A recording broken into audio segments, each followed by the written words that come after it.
하고요. 녹화를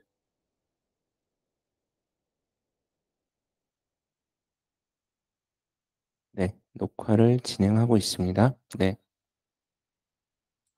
그래서 시간은 오후 오늘 2 시부터 4 시까지 진행할 예정이고요. 지금 이 자리에 오프라인으로 참석해 주신 분도 계십니다. 그리고 오늘 전체적인 일정은 제가 프롬프톤에 대한 교육 및 멘토링 방법에 대해서 한 10분 정도 소개를 드릴 예정이고요. 그다음에 저희 구글 클라우드 사용해 보신 분 계신가요?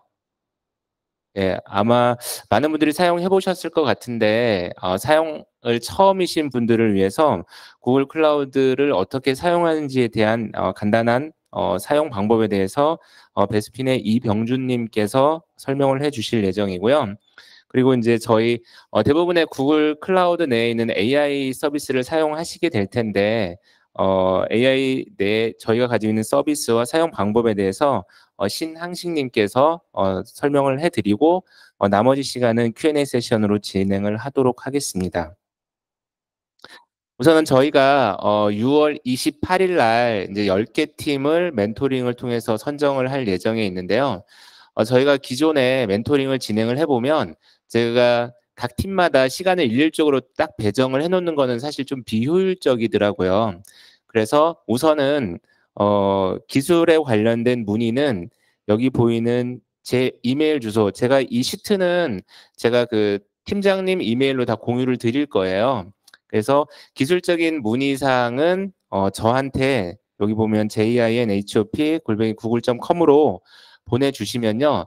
저희가 메일에 대한 회신을 드릴 거고요. 기술에 대한 인제 회신을 드릴 거고 그 주신 내용을 기반으로 '아 이 부분은 저희가 구체적으로 기술 자문이 필요하다.'라고 인제 판단이 되면 저희가 일정을 드리도록 할게요. 그래서 지금 여기 보시면 기술 자문 일정이라고 이렇게 되어 있어요. 그래서 저희가 우선 요거는 인제 저희가 좀 잠정적으로 협의를 해야 됩니다. 왜냐하면 서로 인제 시간이 안 맞을 수 있으니까.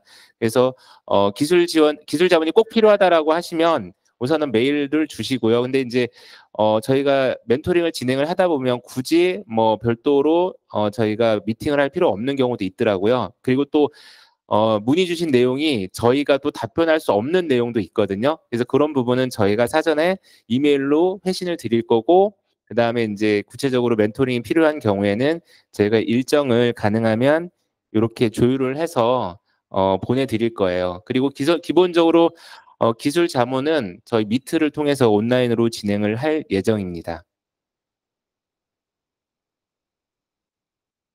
네. 그리고 말씀드린 것처럼 인제 저희한테 이제 질문 주신 내용이 어떻게 보면 주제와 맞지 않는 내용이 있는데요. 그 부분은 제가 인제 사전에 메일을 회신을 드릴 때 자세하게 좀 말씀을 드릴 거고요. 그리고 가끔가 뭐 코딩을 어떻게 하냐, 사실 이런 부분에 대해서는 저희가 지원해 드릴 수는 없고 가능한 뭐 생성형 AI가 요즘에 코딩 너무 잘 해 주잖아요. 그리고 저희 구글 클라우드 같은 경우에는 인제 온라인상의 문서가 너무 잘 정리가 되어 있습니다. 그래서 그 부분 좀 활용하셔도 좋을 것 같고요. 그리고 어 저희가 그 이제 프로젝트 아이디를 사용하실 수 있게 구글 클라우드의 프로젝트 아이디를 인제 하나씩 할당해 드릴 텐데 기본적으로 지금 지메일을 안 가지고 계신 분들이 계시더라고요. 그래서 요 문서 공유를 해 드리면 뭐 팀장님 되시겠죠. 팀장님이 가지고 계신 지메일 관련된 부분을 좀 업데이트해 주시면 저희가 이 지메일로 프로젝트 아이디를 매핑해 드릴 예정입니다. 그리고 지금 저희가 인제 각 팀당 한 400만 원 정도에 대한 크레딧을 할당해 드리려고 해요. 저희가 생각했을 때 문제없이 만약에 뭔가 특별하게 잘못 쓰지 않는다 그러시면 아마 요번 그 프롬프턴 대회 기간에 충분히 쓰시고 남을 거로 저희는 생각을 합니다. 대신에 인제 또 과도하게 많이 쓰시는 경우도 있으신데 어떻게 보면 이게 서비스가 아무리 좋다라고 하더라도 비용이 너무 비싸 버리면 사실 실제로 상용할 수가 없으시잖아요. 그래서 요런 비용에 대한 부분도 저희가 인제 평가할 때 반영을 하게 되고요. 그리고 가능한 한 많은 서비스를 좀 사용하시는 것도 저희가 평가하는 데 도움이 됩니다. 그리고 참석하시는 인제 한 16개 팀 16개 팀이거든요.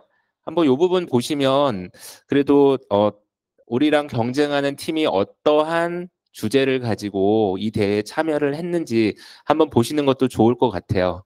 어쨌든 여기에 참석하신 분들은 꼭 좋은 결과가 최종 목표시잖아요. 그래서 주제 1에 대한 부분이 있고요.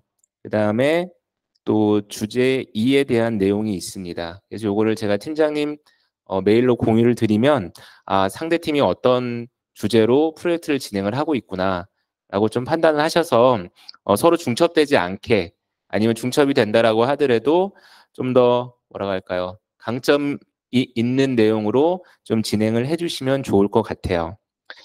그리고 가능하면 저희가 이제 그 멘토링에 대한 기술 자문에 대한 부분을 이제 공평하게 드리려고 생각을 하고 있고요.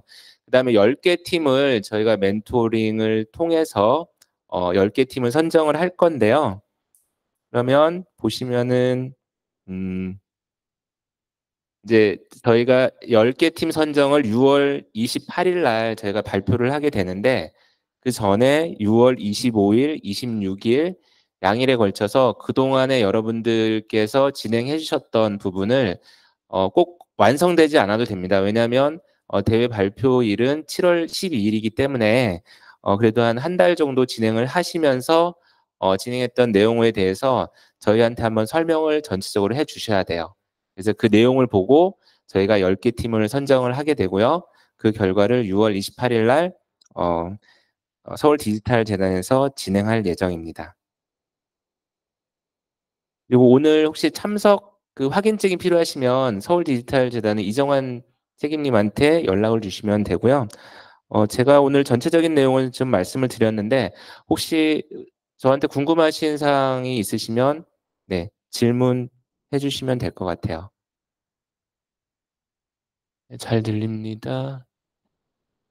예, 또 별도로 또 질문 사항은 없으실까요? 없으시면 제가 다음 분한테 넘기도록 하겠습니다.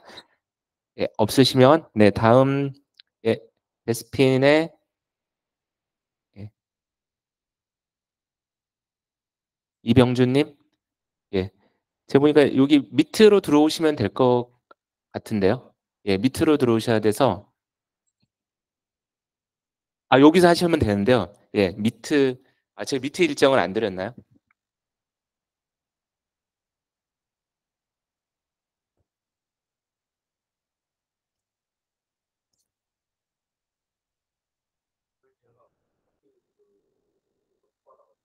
네, 알겠습니다. 제가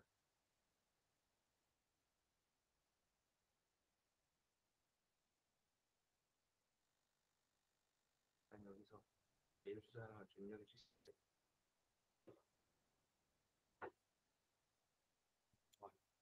이거 아니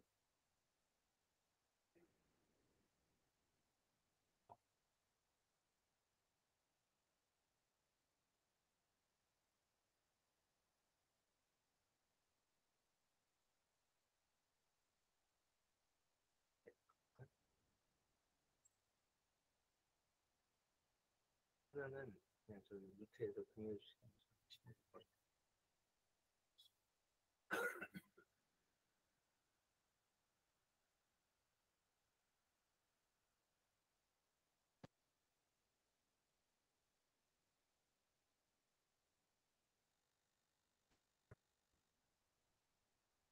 꽂으시면 네. 화면 공유 주시면 네.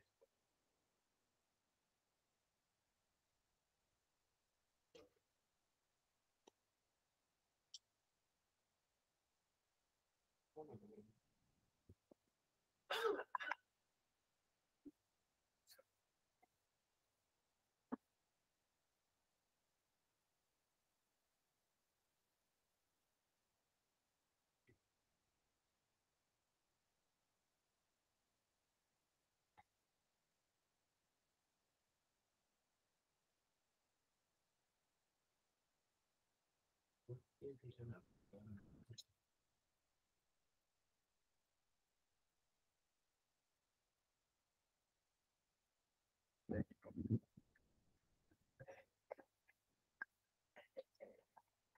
아, 아. 네, 안녕하세요. 저는 이제 베스핀 글로벌에 지금 구글 쪽 기술 담당하고 있는 이병주입니다. 네. 오늘 제가 맡은 거는 여러분들이 구글 클라우드를 아예 처음 접해 본다고 생각을 해가지고 처음에 이제 구글 클라우드를 사용할 때 이제 어떻게 사용을 해야 되는지 예, 짧고 간단하게 좀 말씀을 드리도록 하겠습니다. 그래서 오늘 제가 여기서 목표로 하는 거는 구글 클라우드가 그냥 이렇게 접근하고 사용자한테 권한은 어떻게 부여를 하고 그 다음에 리소스 생성 같은 거는 그냥 이런 식으로 하는구나 라는 거 정도만 여러분들께 인지를 좀 시켜드리려는 게 저의 주된 목적이고요. 그리고 제가 이렇게 발표를 하고 나서 질문이 있으시면 이제 저한테 말씀을 해주시면 답변을 좀 해드리도록 하겠습니다. 혹시 구글 클라우드를 여기서 좀 나는 사용하고 있거나 좀 사용해 봤다라고 하시는 분 있으신가요? 두 분 정도? 네. 사실 이제 구글 클라우드를 그 타사 대비 좀 점유율이 낮다 보니까 많이 사용하시는 분들이 아직까지는 좀 부족한 것 같아요. 그래서 오늘은 가장 기초적인 부분만 좀 짚고 넘어가도록 하겠습니다. 그래서 오늘은 구글 계정 만들기, 그다음 프로젝트라는 개념 이거에 대해서 이해를 한번 해보고, 그다음에 IAM 권한 한번 부여해보는 거 어떻게 부여를 하는지 그거 좀 말씀을 드리고, 그다음 리소스를 그냥 간단하게 어떻게 생성하는지 제가 보여드릴 거예요. 컴퓨터 엔진 잠깐 간단하게 한번 생성을 해볼 거고요. 그다음에 서비스 계정 관리하기라고 해서 여러분들이 그 가장 5번이 이제 서비스 계정을 정말 중요하게 잘 관리를 해주셔야 되거든요. 그래서 그 부분에 대해서 이제 짧게 말씀드리도록 하겠습니다. 네, 그다음에 구글 계정 만들기인데요. 일단 GCP를 사용을 하려면 반드시 구글 계정이 필요합니다. 구글 계정을 생성을 하기 위해서는 제가 이렇게 도메인을 말씀을 드리고 보여드리는 이제 도메인 쪽으로 들어오신 다음에 이제 구글 계정을 생성을 하시면 되는데요. 구글 계정이 반드시 지메일은 아니어도 됩니다. 네이버 메일이나 아니면 뭐 다음이라든지 뭐 이런 것들도 다 사용이 가능합니다. 그래서 이제 구글 계정으로 이제 반드시 생성을 해주셔야지 저희가 GCP를 좀 사용을 할 수 있고요. 다음에 이제 계정을 생성한 뒤에 이제 구글 클라우드 쪽으로 접근이 가능합니다. 여기 잠깐 들어가 볼까요? 그래서 보시면 여기 계정 만들기가 있거든요. 그래서 계정 만들기 들어가신 다음에 이거 그냥 구글에서 구글 계정 만들기 치시면 나옵니다. 그래서 여기서 뭐 이름 선택하시고 다음 눌러서 구글 계정을 만들어 주시면 됩니다. 이게 가장 이제 기본적인 내용이고요. 구글 계정을 이제 만든 다음에는 사실 이제 구글 계정을 만든 다음에 내부적으로 프로젝트도 생성을 해야 되고 그다음에 결제 계정도 등록을 해줘야 되고 여타 과정들이 되게 많거든요. 그런데 이번에 프로젝트 생성이랑 결제 계정 같은 것들을 연결하는 거는 저희가 다 해드릴 거예요. 저희가 다 해드릴 거고 저희가 만든 프로젝트에서 여러분들이 참여해서 그 위에 리소스를 생성하시면 됩니다. 그렇다면 이제 구글 클라우드의 가장 기본적인 프로젝트라는 개념을 좀 여러분들이 이해하셔야 돼요. GCP의 출발은 프로젝트 생성하기 또는 선택하기입니다. 그래서 GCP의 모든 리소스, 뭐 예를 들면 컴퓨터 엔진이라든지 뭐 스토리지, 뭐 이번에 하려고 하시는 버텍스 AI, 뭐 프롬프트 뭐 이런 것들은 모두 프로젝트에 속하게 되고요.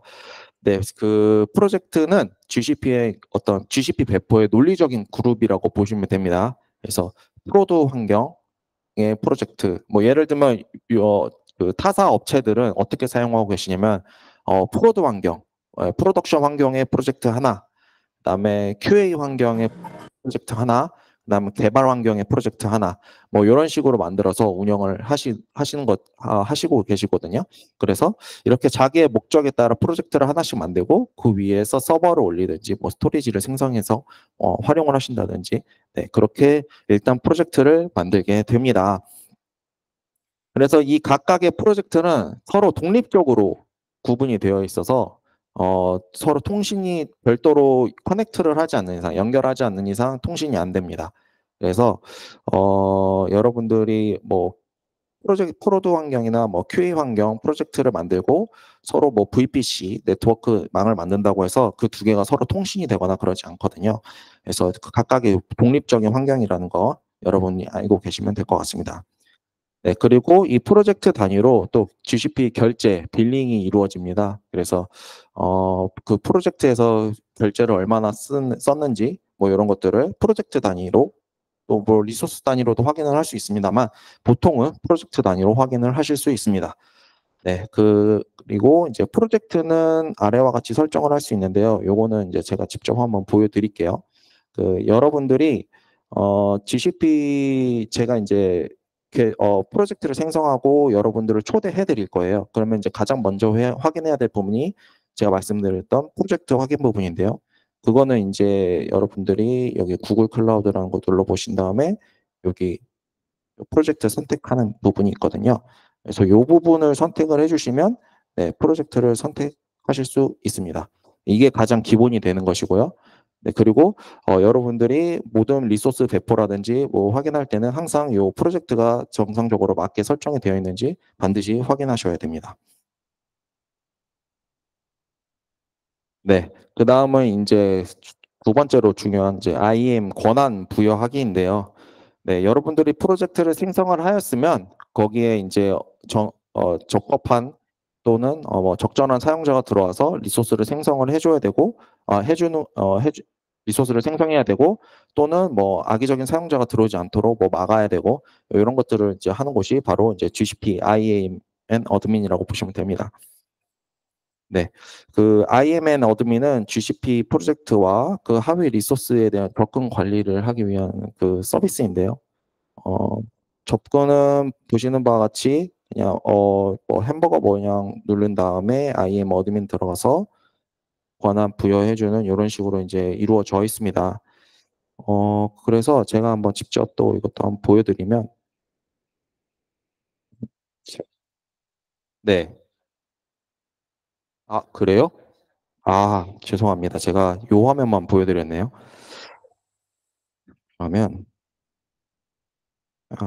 네. 전체 스크린으로 하겠습니다. 네.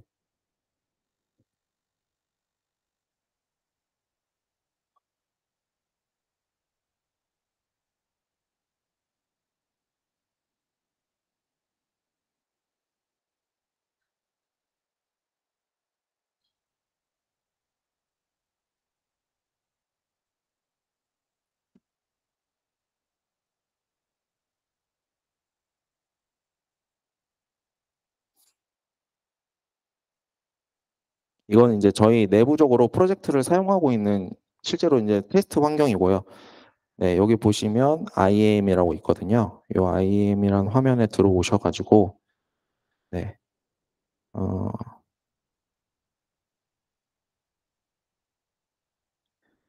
네, IAM이라는 환경에 들어오셔서 이렇게 여기 그랜트 액세스 누르시면, 네, 여기서 여러분들이 방금 생성하셨던 구글 계정 같은 것들을 여기다 이제 작성을 해주셔서 넣어주시고 여기다가 이제 적절한 권한 같은 것들이 있습니다. 뭐 프로젝트 오너라든지 에디터, 뭐 뷰어 이런 것들을 이제 부여를 해주신 다음에 세이브를 눌러주시면 요 프로젝트, 네, 요 프로젝트 내에서 네, 이런 권한을 가지는 네, 그런 사용자들이 뭐 사용을 할 수 있다. 이제 그런 의미입니다.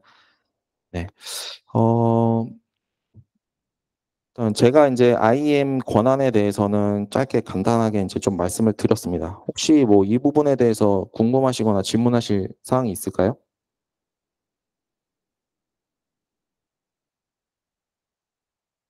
네, 알겠습니다. 빨리 넘어가겠습니다.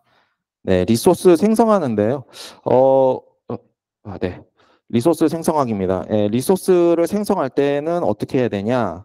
뭐 왼쪽 프로젝트의 이제 어, 제가 우측 상단에 보면 이 우측 상단이라고 되어 있는데 좌측 상단입니다.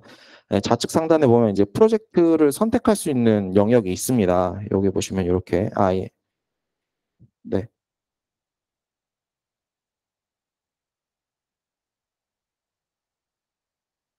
네. 프로젝트를 선택할 수 있는 요 항이 있는데 탭이 있는데 여기서 제대로 프로젝트가 선택됐는지 가장 먼저 좀 확인을 해야 되고요. 요게 이제 선택이 되었다 하면은 탐색 메뉴가 있습니다. 왼쪽 상단에 탐색 메뉴에 들어가신 다음에 자기가 원하는 리소스를 선택을 합니다. 뭐 컴퓨터 엔진이면 컴퓨터 엔진, 뭐 스토리지면 스토리지, 뭐 버텍스 AI면 버텍스 AI 뭐 이런 것들을 선택을 하겠죠. 네, 그런 다음에 설정값 같은 것들을 넣거나 뭐 설정 뭐 클릭하면은 바로바로 생성을 할 수 있습니다. 네, 이것도 제가 그냥 간단하게 보여드릴게요. 여기 보시면은 상단에 좌측 상단에 제가 만든 프로젝트가 맞는지, 네, 설정값 이게 제대로 선택이 되었는지 이렇게 확인해 보시면 됩니다. 네, 이렇게 내가 선택한 프로젝트가 맞네 하고 이제 선택하신 다음에 왼쪽 좌측 왼쪽 상단에 보면 내비게이션 메뉴, 탐색 메뉴가 있습니다. 그걸 눌러 보시면 현재는 이제 제가 핀셋으로 고정을 시켜놓은 것들은 이제 제가 자주 사용하는 것들은 이렇게 고정을 시켜놨고요. 네, 그런 것들이 아니면 여기 밑에 내려가신 다음에 View All Productions라고 있습니다. 이거 클릭하시고 누르시면 구글 프로젝트 내에서 사용할 수 있는 다양한 리소스들을 다 확인할 수 있습니다. 뭐 예를 들면 컴퓨터 엔진이라든지 스토리지라든지 뭐 네트워킹이라든지. 그래서 뭐 간단히 컴퓨터 엔진 한번 볼까요?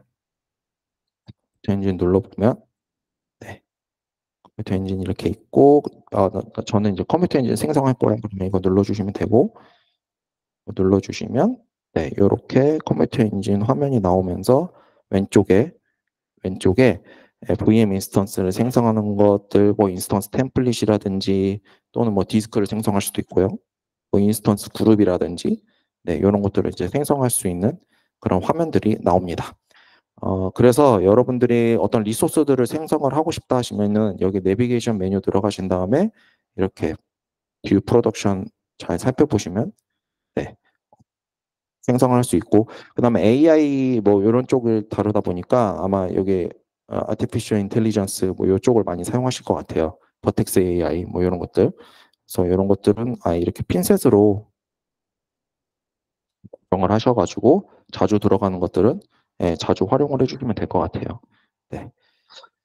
그다음에 뭐 스토리지 같은 것도 아마 많이 사용하실 것 같거든요. 그래서 여기 보면 스토리지도 있으니까 이런 거 스토리지 누른 다음에 이렇게 핀셋 같은 걸로 고정을 시키면은 아까 제가 말했듯이 내비게이션 탐색 메뉴에서 선택을 하실 수 있습니다.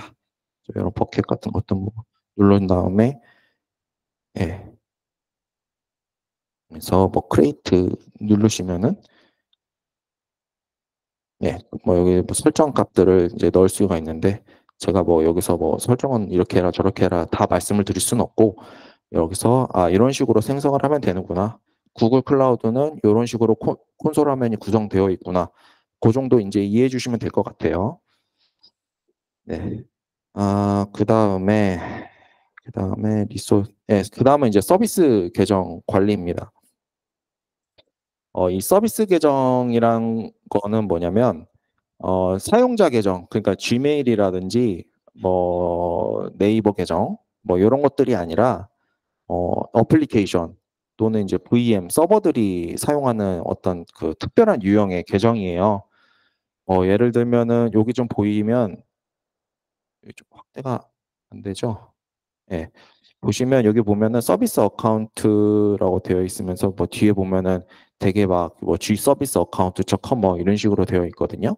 이거는 이제 사용자 이메일 계정이 아니라 말 그대로 GCP 내에서 어플리케이션 또는 이제 VM들이 자기를 인증하기 위해서 사용하는 계정인 거예요. 그래서 그 밑에 보면은 이런 서비스 어플리케이션이 이런 서비스 어카운트를 가지고 있으면 네, 뭐 이렇게 클라우드 스토리지에 접근을 해서 파일을 읽을 수 있다라든지 뭐 라이트 API를 호출할 수 있다든지 네, 이런 권한을 가지고 있는 그런 거 역할을 하는 게 바로 이제 서비스 계정입니다. 이 서비스 계정은 뭐 GCP뿐만이 아니라 뭐 AWS라든지 아니면은 뭐 쿠버네티스라든지 이런 데서도 많이 사용하는 개념이기 때문에 친숙하실 거라고 좀 생각이 좀 들고요. 예. 그래서 아마 여러분들도 지금 아마 그 어플리케이션 개발하시면서 어플리케이션이 구글의 어떤 서비스를 접근을 해야 된다 하면은 요 서비스 계정을 만드셔가지고 예, 인증하도록 하면 됩니다. 네, 근데 이제 여기서 한 가지 좀 중요한 게 말씀드릴 부분이 있습니다. 그래서 제가 한번 보여드리면 예를 들면은 어떻게 생성을 하냐면 아까 IAM 요 부분에 들어오셔서 보시면 서비스 어카운트라고 있어요. 그래서 이 서비스 어카운트를 클릭하시면 되거든요. 그래서 서비스 어카운트 저희가 실제 내부에서 테스트하고 있는 이게 이제 서비스 어카운트 계정들이고요. 그래서 서비스 어카운트를 보시면은 뭐 대략 여기서 보면은 뭐 이건 이제 제가 만든 서비스 계정들인데 이 서비스 계정들에게 적절한 권한을 이제 부여를 해줘야 돼요. 그러니까 서비스 계정을 만든 다음에 요 IAM 들어가셔서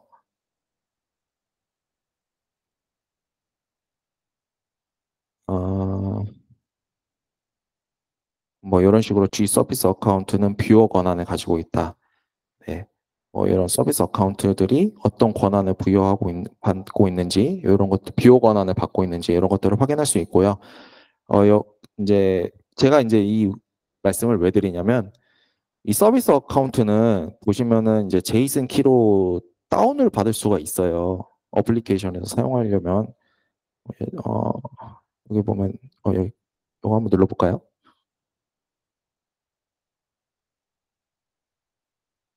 여기 보면 키 파일 값이 있거든요. 이거는 이제 어, 제이슨 키로 받아서 여러분들이 이 키 파일이 이게 다는 아니고 제이슨으로 다운 받으면 키 파일이 따로 있어요. 그래서 그 키 파일을 다운 받은 다음에 어플리케이션을 동작해서 구글 서비스를 호출하면은 그게 온프라미스 그러니까 구글이 아니더라도 외부에 있더라도 호출이 됩니다.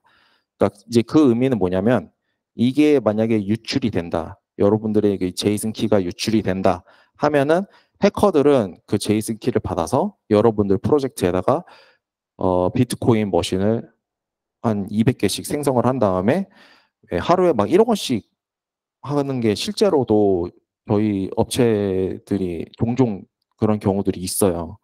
그래서 그게 가장 많이 실수하시는 게 뭐냐면 이 제이슨 키를 받으신 다음에 그거를 무의식 중에 퍼블릭 깃허브 레파지토리에 그냥 커밋을 해버리시는 거죠. 그러면 해커들은 깃허브를 항상 스캔하다가 그 퍼블릭한 그 레포지토리에 제이슨 키가 뭔가 발견이 됐으면 바로 다운을 받은 다음에 스크립트 돌려서 여러분들 프로젝트에다가 VM 200개 띄운 다음에 그 비트코인을 채굴 해서 가거든요. 그럼 이제 하루에 막 1억 원씩 이렇게 나오고 막 그러는데 그래서 이제 이 제이슨 키 관리는 굉장히 중요하고 반드시 노출되지 않는 환경, 프라이빗 환경에서 여러분들이 사용하셔야 된다. 이런 말씀을 좀 전해드리고 싶었어요. 그래서 제이슨 키를 한번 제가 다운받는 걸 잠깐 보여드리면 잠깐만요. 이런 것들은 뭐 제가 쓰는 거니까 상관없. 보면은 여기 키 들어가시면 키 추가를 누르고 크리에이트 키 하고 제이슨 키에서 크리에이트 누르면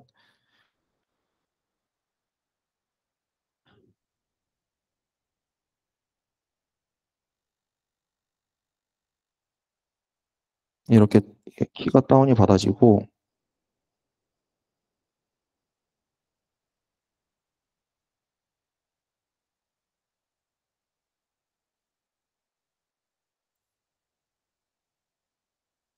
음,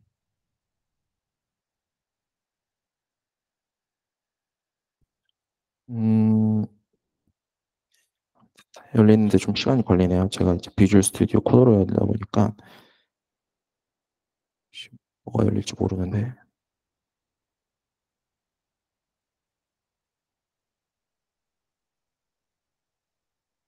제가 이분을 좀 길게 설명드리는 이유는 뭐냐면 실제로 이런 실수를 많이 하셔서 이런 식으로 사고를 많이 내시는 경우가 많습니다. 그래서 저희한테 연락해서 이거 어떡하냐 좀 해결 좀 해달라 이러는 분들이 굉장히 많으셔서 이 부분을 좀 제가 좀 집중 있게 말씀을 좀 드리는 겁니다.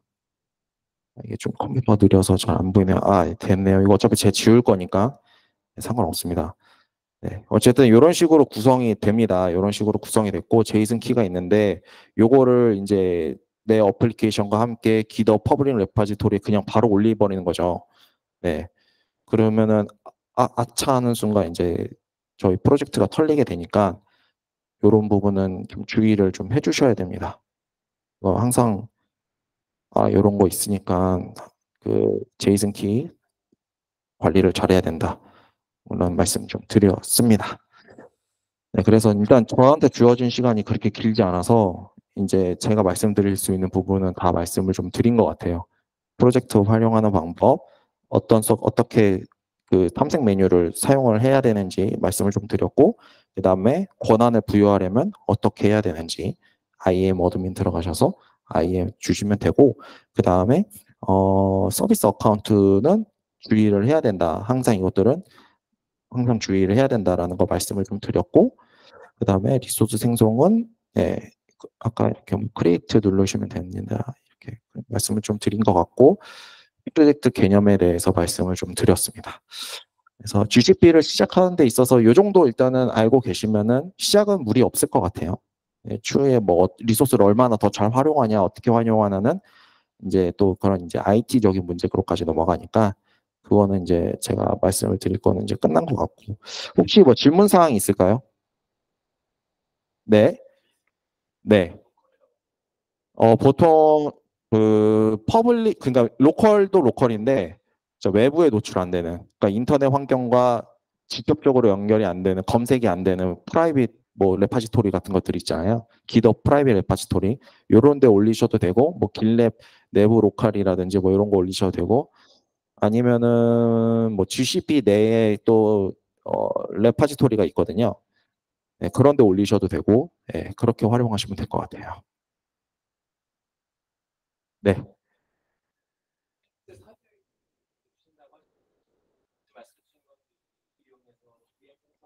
네네.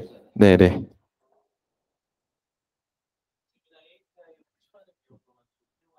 네. 네.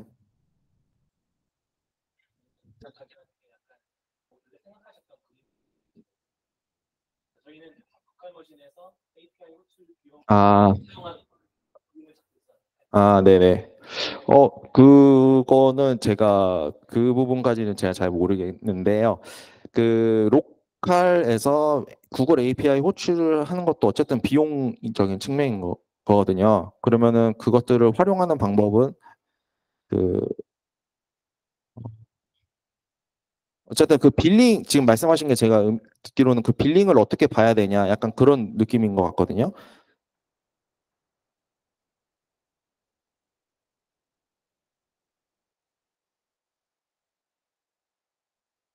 예, 저 많게 받은 베스핀 글로벌 정현도입니다. 예.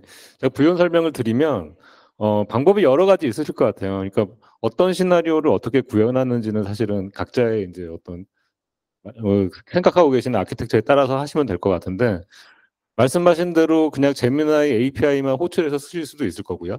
아니면 뭐 RAG나 RAG 같은 것들을 직접 구현하시려고 하신다면 아마 VM을 쓰시거나 아니면 여기 있는 DB 같은 것들 이용하실 수도 있을 것 같아요. 그래서 예. 그래서 여러 가지 방법을 다 이제 고민을 하셔서 아마 요 내용들을 작성을 하실 텐데 말씀하셨던 그 서비스 키 같은 경우에 서비스 키 자체에도 권한이 있거든요. 그래서 얘가 뷰어 권한만 있다면 아마 지금 걱정하시는 그렇게 뭐 유출돼서 모든 걸 다 움직일 수 있는 이런 것들이 어려우실 수 있는데 이제 하시다 보면은 좀 이제 귀찮으시니까 프로젝트 오너 권한을 주시는 케이스가 있습니다. 그래서 프로젝트 오너 권한이 만약에 들어가면 그 프로젝트에 대한 모든 권한을 다 갖고 있는 거예요. 그래서 이제 그런 것 때문에 이제 사실 주의해서 말씀을 드렸던 거고요. 가능하면 지금 말씀하신 대로 이제 GitHub나 이런 외부 리포지토리를 사용하시는 건 좀 자제를 하시는 게 좀 좋을 것 같습니다. 예.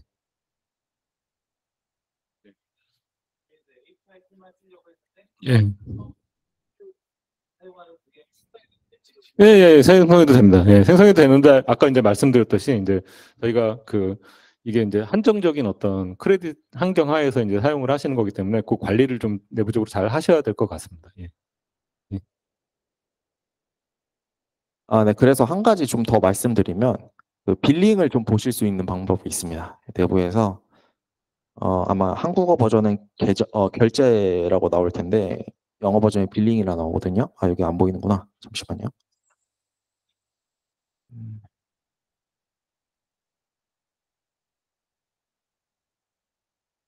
네, 여기 보시면 탐색 메뉴에 빌링이라고 있습니다. 네, 빌링이라고 있어서 빌링을 눌러보시면, 네, 그래서 이제 여기 보면은 빌링 어카운트 프로젝트 오너 권한을 가지고 있으면 해당 이제 빌링 어카운트를 볼 수가 있거든요. 레포트를 눌러보시면 현재 얼마나 쓰고 있는지, 네, 얼마나 쓰고 있는지 뭐 이번 달은 얼마나 쓰고 어제는 얼마나 쓰고 이런 것들을 요 빌링 화면, 요 빌링 콘솔에서 확인할 수 있거든요. 네, 빌링. 그래서 여러분들이 어떤 실습을 진행하시면서 요 빌링 화면을 좀 보시면 아, 우리가 돈을 얼마나 썼구나 이런 것들을 좀 확인할 수 있습니다. 근데 이게 실시간은 아니거든요. 실시간은 아니고 정확한 지표는 이틀 뒤에 확인할 수 있어요. 그래서 그 부분 좀 알고 계시면 될 것 같습니다. 네.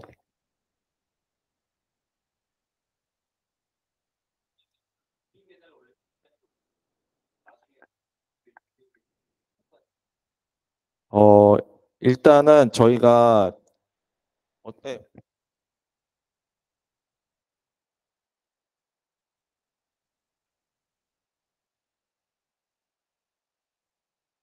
그 참고로 이제 저희가 개별적으로 아마 프로젝트에 오딧을 걸을 거고요. 예, 이렇게 걸게 되면 아마 그 메일이 아마 날아갈 겁니다. 그 전에. 그래서 이제 아마 그런 것들을 좀 주의해서 사용할 수 있게. 예.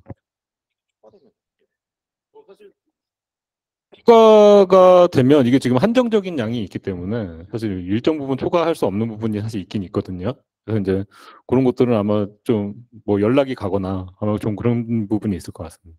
예. 프로젝트가 셧다운 되거나 이런 건 아닌 거죠. 네, 알겠습니다.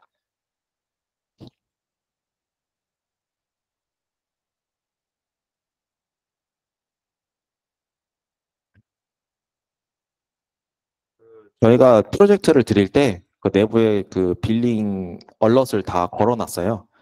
그래서 50% 사용하셨습니다. 70%, 80%, 90%다 사용하셨습니다. 이렇게 매일 가도록 설정을 해드릴 수 있고 직접 설정도 하실 수 있거든요.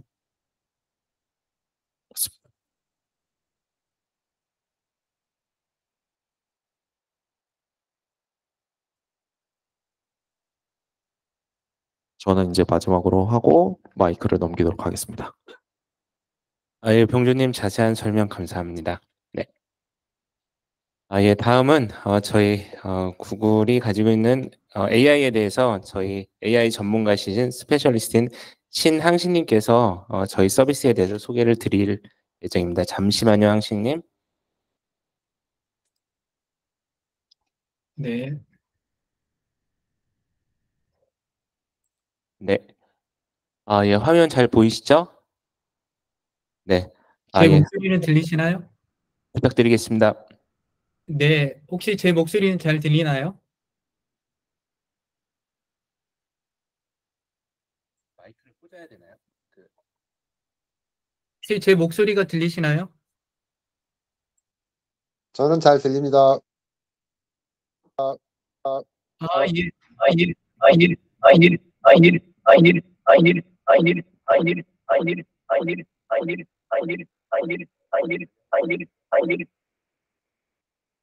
예, 제가 그쪽 그 회의실 쪽 마이크는 제가 뮤트를 해놨습니다. 제 목소리 들리시죠?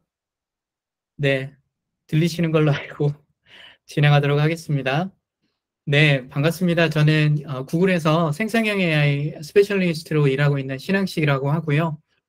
오늘 한 50분 정도 여러 가지 오버롤하게 그 생성형 AI를 어떻게 쓸 건가, 사용할 건가 이런 거에 대해서 좀 설명드리도록 하겠습니다. 먼저 전체적으로 어젠다는 버텍스 AI라는 게 있습니다. 저희 아까 이제 GCP를 간단하게 소개를 시켜주셨는데 그 GCP 안에 생성형 AI 또는 머신러닝 뭐 여러 가지 AI 관련된 어떤 플랫폼 형태의 제품이 버텍스 AI라는 게 있는데요. 그 버텍스 AI에 대한 설명을 그 콘솔상에서 좀 설명을 드리려고 하고요. 그리고 몇 가지 그 콘솔상에서 제네의 생성형 AI 제미나이 기반의 몇 가지 실행 데모들을 보여드리고 마지막으로는 최근에 뭐 고객사에서 많이 요구되는 그런 유즈 케이스들을 좀 동영상으로 만들어 놓은 게 있습니다. 그래서 그것도 같이 화면상으로 보여드리도록 할게요. 네, 먼저 제가 잠깐 화면을 다른 쪽으로 넘어가 보도록 하겠습니다. 제 화면 보이시죠? 네, 보이시는 걸로 알고, 네, 좋습니다. 네, 뭐 어느 분이 손 드신 것 같은데 혹시 필요하시면 말씀해 주세요. 네, 다시 손 내린 걸로 알고 다시 지나가도록 하겠습니다. 아까 전체적으로 그 구글 클라우드 로그인을 하면 이런 화면이 뜹니다. 그리고 옆에 메뉴를 보면 이 햄버거 메뉴를 보면 여러 가지 프로덕트를 선택할 수가 있습니다. 여기 뷰 all 프로덕트 하면 전체 프로덕트들이 보이고 위에 핀드 프로덕트는 제가 어떤 제품을 선택을 했을 때 잠시만요. 제품을 선택했을 때 이 핀이 되거나 안 되거나 하거든요. 그런 것들이 핀된 것만 나온다고 보시면 될 것 같고요. 제가 오늘 설명드릴 게 아까 말씀드렸던 것처럼 버텍스 AI라는 부분입니다. 그래서 이 버텍스 AI를 클릭을 해보면요. 이게 제 초기 화면이고요. 버텍스 AI 대시보드가 이렇게 나오고 대시보드 상에서 어떤 프로덕트들이 있는지 상세 컴포넌트들이 이렇게 보여집니다. 그리고 옆에 이제 좌측 메뉴들을 보면 좌측 메뉴들의 전체적으로 다 볼 수는 없을 거예요. 오늘은 간단하게 이 메뉴상으로 어떤 일들을 하는지에 대한 설명을 간단하게 드리고 오늘 조금 포커싱해야 될 게 생성형 AI이지 않습니까? 그래서 여기 버텍스 AI 스튜디오에서 몇 가지 데모를 실행하도록 하겠습니다. 그래서 버텍스 AI라는 거는 기본적으로 어떤 기능을 하냐면 아까 제가 말씀드렸던 것처럼 어떤 플랫폼이라는 개념이라고 이해해 주시면 될 것 같은데 원래 기본적으로 베이스는 MLOps 머신러닝 옵스를 지원하기 위한 솔루션이었습니다. 근데 최근에는 이제 머신러닝을 더 넘어서 생성 AI라는 것들도 나와서 지금 MLOps 기능에 이 생성형 AI 스튜디오라는 이런 기능들이 또 추가가 되어 있는 겁니다. 그래서 여기 지금 왼쪽에 메뉴를 보면 뭐 파이프라인이라든가 여기 피처 스토어, 데이터셋, 레이블링 태스크, 뭐 트레이닝 이런 것들은 기존의 머신러닝에서 사용했던 그런 기능들이라고 보시면 됩니다.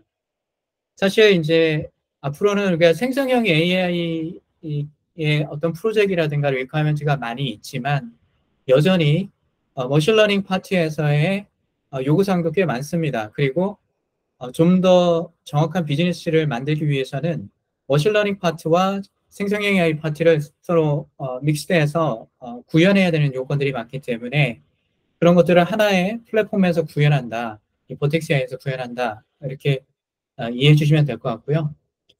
대시보드는 말 그대로 초기 화면 대시보드니까 그 다음 거를 말씀드려보면 여기 지금 모델 가든이라고 있지 않습니까? 이 모델 가든은 그 말에서부터 아시겠지만 예상하시겠지만 여러 가지 모델들이 안에 있습니다. 여기 지금 보면 모달리티 부분과 태스크 그리고 피처스 이렇게 나와 있는데 모달리티는 전체적으로 다양한 멀티모달을 지원하는 그런 모델들이 다 여기에 있다라고 보시면 될 것 같고요.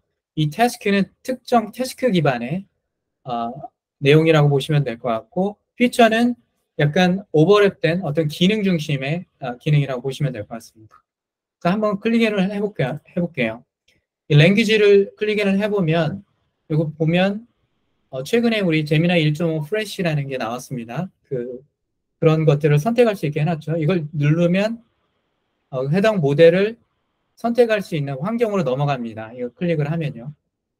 그리고 필요에 따라서 이런 노트북, 파이썬 노트북, 아시다시피 파이썬 노트북 형태의 그런 소스 코드를 기본적으로 제공을 하기 때문에 그 기반에서 이런 식으로 활용할 수 있도록 자동으로 코드가 생성이 됩니다. 아까 제가 이 부분을 눌렀던 거고요. 뷰 코드 하면 이 제미나이 1.5 프레쉬를 어떻게 사용하는지에 대한 코드에 대한 정보 뭐 이런 것들이 나와 있습니다. 그래서 모델을 하나 클릭을 하면 이런 것들이 다 같이 제공이 돼서 개발하시는 분들이 좀 더 효율적으로 활용할 수 있게 해놨다. 이렇게 보시면 될 것 같고요. 여기 지금 파운데이션 모델이라고 써 있는 부분을 한번 전체를 한번 눌러보면 우리가 조금 많이 우리 구글 제미나이 시리즈의 프로덕트뿐만 아니라 그러니까 파운데이션 모델뿐만 아니라 구글은 이제 엔트로픽의 클로드 3랑 그리고 라마 3 뭐 이런 것들도 같이 저희가 제공을 하고 있습니다. 그래서 만일에 고객분들이 특정 모델에 파운데이션 모델에 프레퍼런스가 있다라고 하면 그걸 선택하시면 될 것 같고요. 당연히 챗GPT는 여기 없습니다.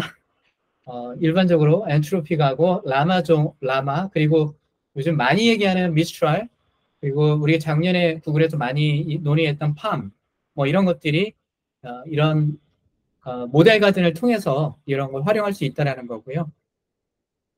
예, 그러면 다시 메뉴로 가보도록 하겠습니다. 제가 이걸 다 설명드리기는 어려워서 중요한 부분만 좀 설명드리도록 할게요.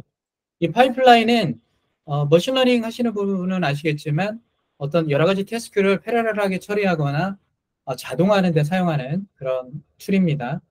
그리고 콜랩 엔터프라이즈는 지금 아마 구글에서 콜래보러토리라고 해서 구글 계정을 가지고 계신 분들은 이걸 활용할 수가 있는데요. 아까 화면상으로 이런 식으로 콜랩을 이런 버텍스 AI 엔진 내에서 활용할 수 있게 만들어진 거라고 보시면 될 것 같고요. 그리고 워크벤치는 이제 고객의 노트북 환경을 제공하는 겁니다.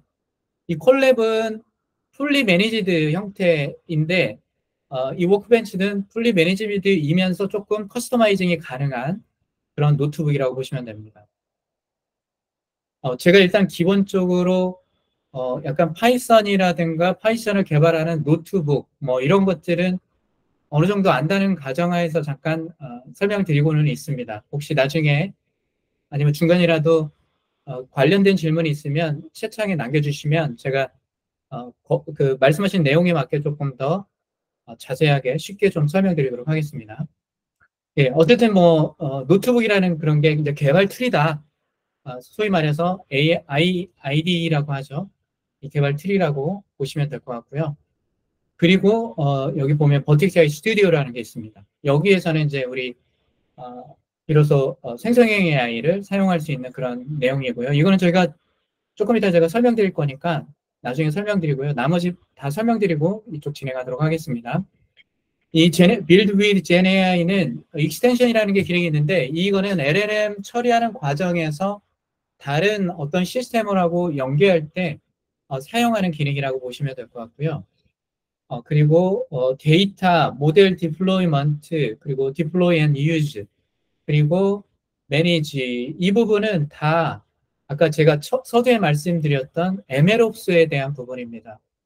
그래서 오늘은 제가 알기로는 생성형 AI 향의 어떤 교육이라고 이해를 하고 있어서 이 부분은 만일에 그 지금 참석하시는 분들이 궁금한 사항이 있다라고 하시면 그 질문의 내용으로 설명드리도록 하겠습니다. 네, 죄송합니다. 네, 그리고 그렇다면 한번 생성형 AI 쪽을 한번 눌러보도록 하겠습니다. 여기도 마찬가지로 아까 대시보드처럼 오버뷰 화면이 있고요.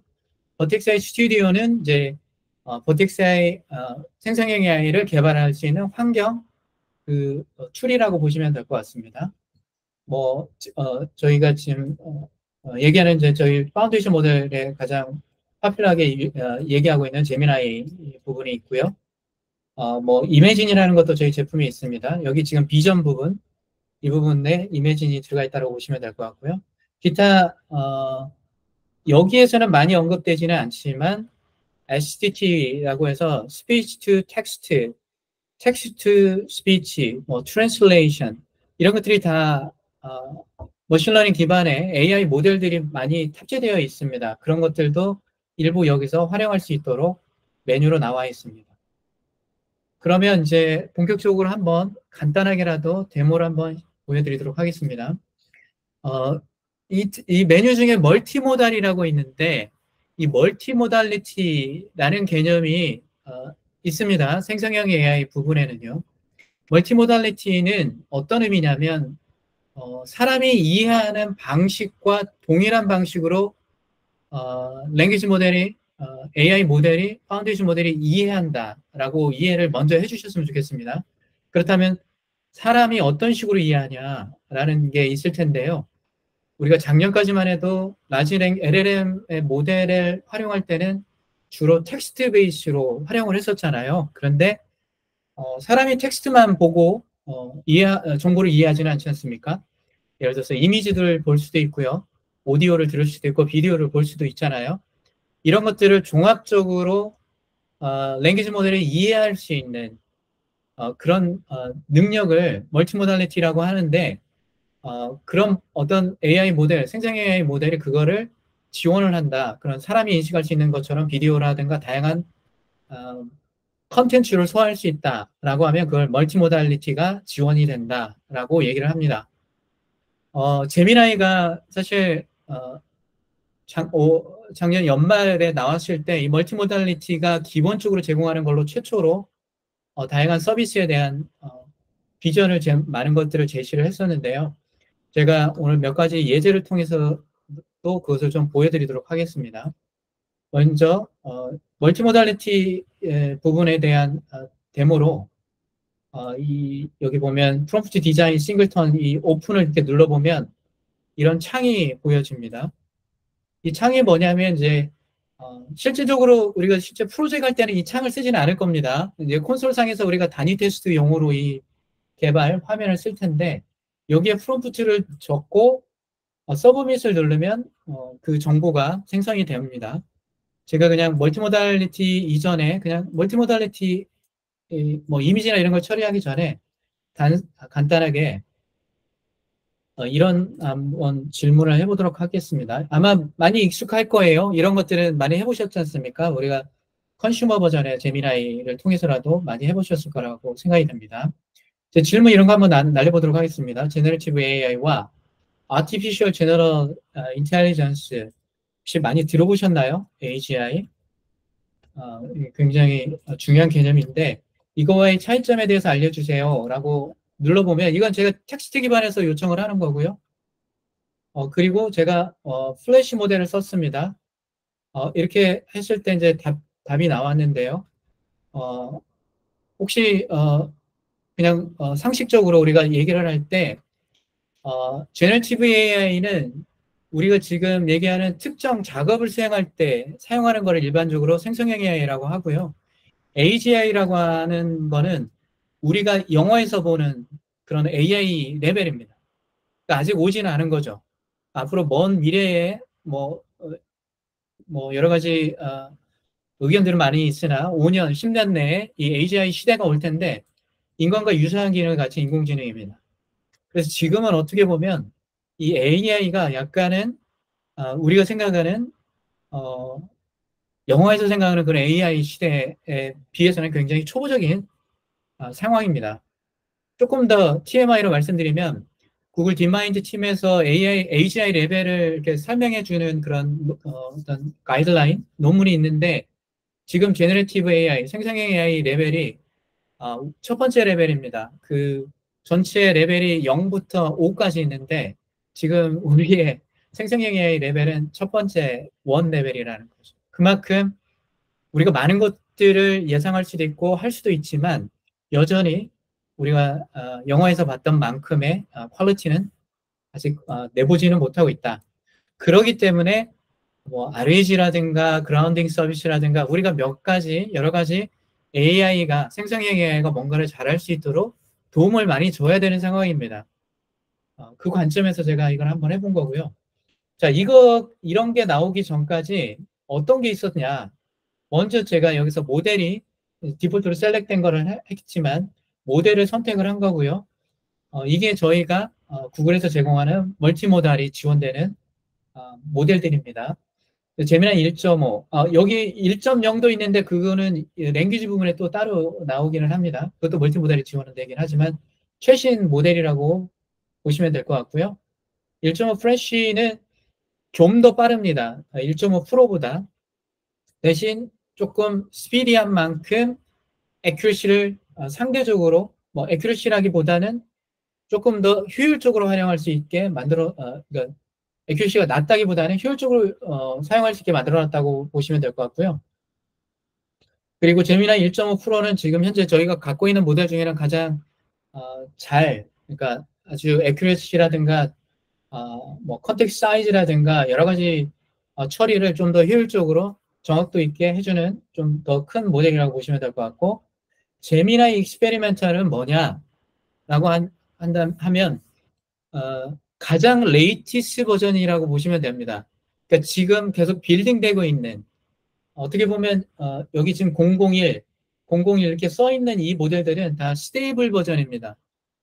그리고 익스페리멘탈은 지금 현재 빌딩하고 있는데 실험적으로 오픈해 놓은 거예요. 그래서 약간 호기심이 많으신 분들은 익스페리멘탈을 가지고 선택해서 진행을 해보셔도 다양한 또 새로운 경험을 할 수 있을 거라고 생각됩니다. 여기 선택하시면 되고요. 이 리전 선택하는 게 있습니다. 뭐 우리 한국 서울 리전에서도 지금 처리가 되고 있고요. 그리고 템퍼러처 뭐 이런 것들은 혹시 생성형 AI를 경험해 보신 분들은 많이 아실 것 같긴 한데요.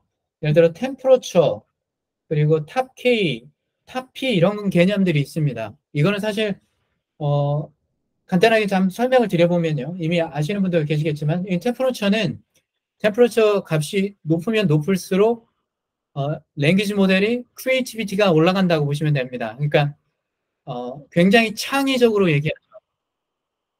네, 창의적이다라는 말은 어떻게 보면 굉장히 홀루시네이션이라기보다는 굉장히 팩트 중심이 아니라 조금 더 픽셔널한 관점에서 생성할 가능성이 있다라는 거죠. 지금 제가 일로 했다는 거는 이제 중간 레벨의 창의성을 가지라는 거죠. 그래서 이걸 높이면 높일수록 조금 더 팩트보다는 픽션에 가까운 답을 할 것이다라고 예상하면 되는 겁니다. 꼭 절대값이 있다라고 보기에는 쉽지는 않습니다. 그 토큰 리밋이 있고요. 8K입니다. 현재는.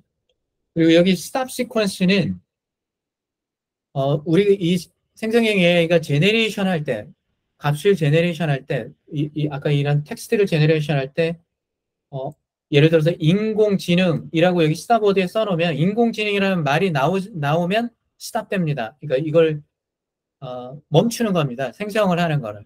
그러니까 이런 것들은 뭐 우리가 반드시 쓰면 안 되는 용어들이 있거나 우리가 생성을 할 때 이런 거를 그런 경우에 있을 때는 여기 시퀀스 스탑 워드로 콤마로 넣어주시면 된다고 보시면 될 것 같고요. 그리고 세이프티 세팅 이 부분은 굉장히 사실 구글이 작년 원래 구글 모든 모델이 빌딩될 때마다 이 부분에 대해서 굉장히 심각하게 생각하고 그러니까 고민을 많이 해서 지금 릴리즈를 하고 있는데요. 구글이 특히나요. 지금 굉장히 화두가 되고 있죠. 지금 뭐 다른 생성형 AI 제공하는 업체들 저희 경쟁자가 되겠죠. 지금 여전히 이 부분들은 그쪽 업체들은 많은 고민을 안 했거든요. 근데 이게 굉장히 이제 문제되는 것들이 많습니다. 왜냐하면 뭐 헤이트 스피치라든가 dangerous content라든가 섹슈얼리티, 뭐 섹슈얼 하라스먼트 이런 것들이 우리가 uncontrollable하게 이 파운데이션 모델이 생성을 할 수 있기 때문에 이런 부분들에 대해서 굉장히 민감하게 터치를 해야 됩니다. 왜냐하면 기업에서 이걸 사용을 하실 때는 기업의 이름으로 이 서비스가 되는 거지 않습니까? 그렇기 때문에 실제적으로는 구글의 생성형 AI 모델을 사용을 하고는 있지만 기업에서 사용할 때 기업이 어떤 프롬프트를 하느냐에 따라서 파운데이션 모델이 어떤 식으로 제너레이션 할지를 예상할 수 없기 때문에 이런 세이프티 세팅이 굉장히 중요합니다. 그게 기업의 레퓨테이션하고 연결될 수가 있기 때문에 그렇습니다. 네, 그래서 뭐 이렇게 block some, block few, block most 이렇게 설정할 수 있다고 보시면 될 것 같고요. 그리고 맥스 리스폰스를 몇 개를 줄 건가? 그리고 탑 K, 탑 K는 뭐냐면 아까 템퍼러처 말씀드렸잖아요. 템퍼러처를 크리에이티비티를 올려놓으면 몇 개 중에서 몇 개 단어 중에서 어떤 것들이 최적으로 이 제너레이션 하는데 활용될 건가, 이게 궁금하지 않습니까? 그러니까 어떤 랭킹이 있겠죠. 우리가 문장을 이렇게 만들어 나갈 때 어떤 토큰이 그 다음에 올 건가에 대한 확률이 있을 텐데, 그 확률에 들어가는 몇 개의 토큰을 사용할 건가, 어떤 단어를 쓸 건가에 대한 의사결정입니다. 그래서 40개까지 검토해서 쓰겠다 그러면 이 40개 중에 이 템퍼러처를 올려놓지 않습니까? 그럼 40개 중에 조금 더 어그레시브하게 크리에이티비티를 작동해서 이런 단어를 추출해서 그 다음 단어로 시퀀스하게 집어넣는다. 뭐 이렇게 이해해 주시면 될 것 같습니다. 그리고 탑 P는 아까 탑 K가 40개이지만 탑 P를 통해서 상위 몇 %를 가져갈 건가에 대한 값을 넣어주는 겁니다. 그래서 이게 굉장히 복잡하고 어려웠기 때문에 일단 디폴트 값으로 일단 세팅해놓고 진행을 하셔도 됩니다. 이 탑 P, 탑 K 그리고 템퍼러처에 대한 내용들은 제가 여기서 조금 더 뭐 그림이나 이런 걸로도 설명드리면 좋겠는데, 일단은 조금 더 시간이 많이 부족하니까 일단 이 정도로 설명드리도록 하겠습니다. 그리고 여기 enable groundings라고 있는데, 이 부분은 뭐냐면 아까 제가 여기 제너레이티브 AI가 레벨 1이라고 했잖아요. AGI 레벨에서 보면 왜 그러냐면 파운데이션 모델이 생성하는 그 생성의 팩트는 팩추얼리티라고 하죠. 그 팩트, 사실성은 파운데이션 모델이 학습한 트레이닝에 의존적이지 않습니까? 그런데 제가 조금 이따 답변 드리도록 하겠습니다. 우리 기업 내에서 또는 내가 활용하려고 하는 내 데이터는 파운데이션 모델이 학습을 이미 해놓지 않았기 때문에 사실이 내가 원하는 답변을 내놓을 때 파운데이션이 사실을 못 내놓을 가능성이 많잖아요. 파운데이션 모델이 다 학습한 거는 아니니까요. 그럴 때 우리는 그 파운데이션 모델에게 우리가 가지고 있는 사실들을 전달해서 그 전달한 사실을 기반으로 추론해서 자기가 갖고 있는 파운데이션 모델이 갖고 있는 정보와 내가 새롭게 넣어준 정보를 융합해서 그 값을 나한테 던져주는 이런 행위, 이런 서비스를 그라운딩 서비스라고 합니다. 그라운딩 서비스 중에 가장 유명한 게 RAG입니다. RAG 서비스. 근데 뭐 그라운딩 서비스는 다양한 서비스들이 있습니다. 그 중에 여기서 구글에서 디폴트로 제공하는 게 버텍스 AI 서치라는 거를 그라운딩 서비스로 활용하는 케이스입니다. 버텍스 AI 서치는 그러면 뭐냐? 버텍스 AI 서치는 뭐냐면 RAG, 아까 RAG 서비스를 아웃 오브 박스로 구글이 제공하는 서비스예요. 그래서 거기다 PDF 파일을 올려놓기만 하면 자동으로 청킹, 임베딩, 인덱싱 해서 검색이 가능한 형태로 자동으로 만들어줍니다. 그래서 거기에서 어떤 정보를 가져올 수 있는 거죠. 그래서 여기서 이렇게 그쪽 위치, 엔드포인트를 이렇게 집어넣어주면 아까 제가 여기서 이렇게 물어보지 않습니까? 그러면 LLM한테 이게 전달이 되면서 버텍스 AI 서치한테 물어봅니다. LLM이. 버텍스 AI 서치야, 얘가 질문이 이렇게 하는데 너 먼저 검색을 해봐. 그 정보는 너만 알고 있으니까 검색을 해오면 그 검색된 결과가 그라운딩 됐다라고 합니다. 그라운딩 정보를 LLM한테 같이 던져줘서 답변을 받는 다음에 최종 값을 얘한테 이렇게 던져주는 겁니다. 그게 이제 그라운딩 서비스의 핵심입니다. RAG도 그렇게 돌아가잖아요. 사실상 그렇게 돌아갑니다. 펑션 콜링도 그렇게 돌아가고, 그렇게 돌아가는 것들을 그라운딩 서비스다라고 이해해 주시면 될 것 같습니다. 지금 여기 이제 그라운딩 서비스로 구글 서치도 같이 지금 들어오고 있고요. 점점 그라운딩 서비스가 많이 들어오게 될 겁니다. 예를 들어서 구글 서치가 들어온다는 말은 뭐냐면 현재 파운데이션 모델의 대부분의 파운데이션 모델은 몇 개월 전에 데이터 코퍼스를 가지고 트레이닝 된 거기 때문에 현재성을 대표하지는 않거든요. 그래서 구글 서치를 통해서 그 서치된 결과와 기존의 파운데이션 모델을 같이 밍글해서 팩트 베이스의 현재성을 반영한 그런 결과를 가져낼 수 있다. 뭐 이렇게 이해해 주시면 될 것 같습니다. 그리고 지금 회색 부분에 스트리밍 리스폰시스라고 하는데 이거는 얘가 찍힐 때 스트리밍 형태로 찍히게 할 거냐 말 거냐 이에 대한 내용이고요. 자, 이렇게 제가 여기 설정하는 부분을 쭉 설명드렸는데 이 설정하는 부분은 어플리케이션의 코드 베이스로 보실 때는 여기 제가 여기 get 코드 눌렀잖아요. get 코드 누르면 이렇게 코드로 작성한다. 이렇게 보시면 될 것 같습니다. 이걸 갖다가 그대로 파이썬 코드로 또는 자바 코드로 활용을 하시면 된다고 보시면 될 것 같습니다. 제가 너무 자세하게 설명드려서 어떨지 모르겠는데 혹시 지금까지 질문이 일단 제가 이 채창에 들어와 있는 질문 외에 새로운 질문이 그냥 구두로 질문이 있으면 지금 바로 말씀해 주시면 좋을 것 같습니다.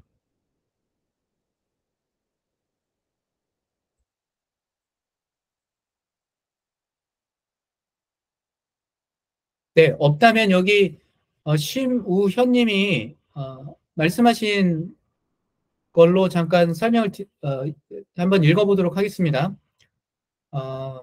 기존의 AI 스튜디오 GenAI를 사용해서 GenAI 프로 1.5를 사용하고 있는데요. 혹시 다르면 제가 제대로 이해했는지는 질문을 좀 여쭤볼게요. 나중에. 버텍스 AI를 사용하는 것은 AI 스튜디오와 제너레이션 모델을 이용하는 것과 임포트만 다르고 비슷한 것 같은데요. AI 스튜디오와 버텍스 AI를 이용하는 것은 사용법만 다른 것인가요? 보안이나 성능적인 것이 다른 것인가요? 버텍스 AI는 추가 세팅 기능이 있는 것인가요? 예, AI 스튜디오에서 사용하는 것은 컨슈머 버전이라고 보시면 될 것 같고요. 버텍스 AI에서 사용하는 것은 엔터프라이즈용입니다.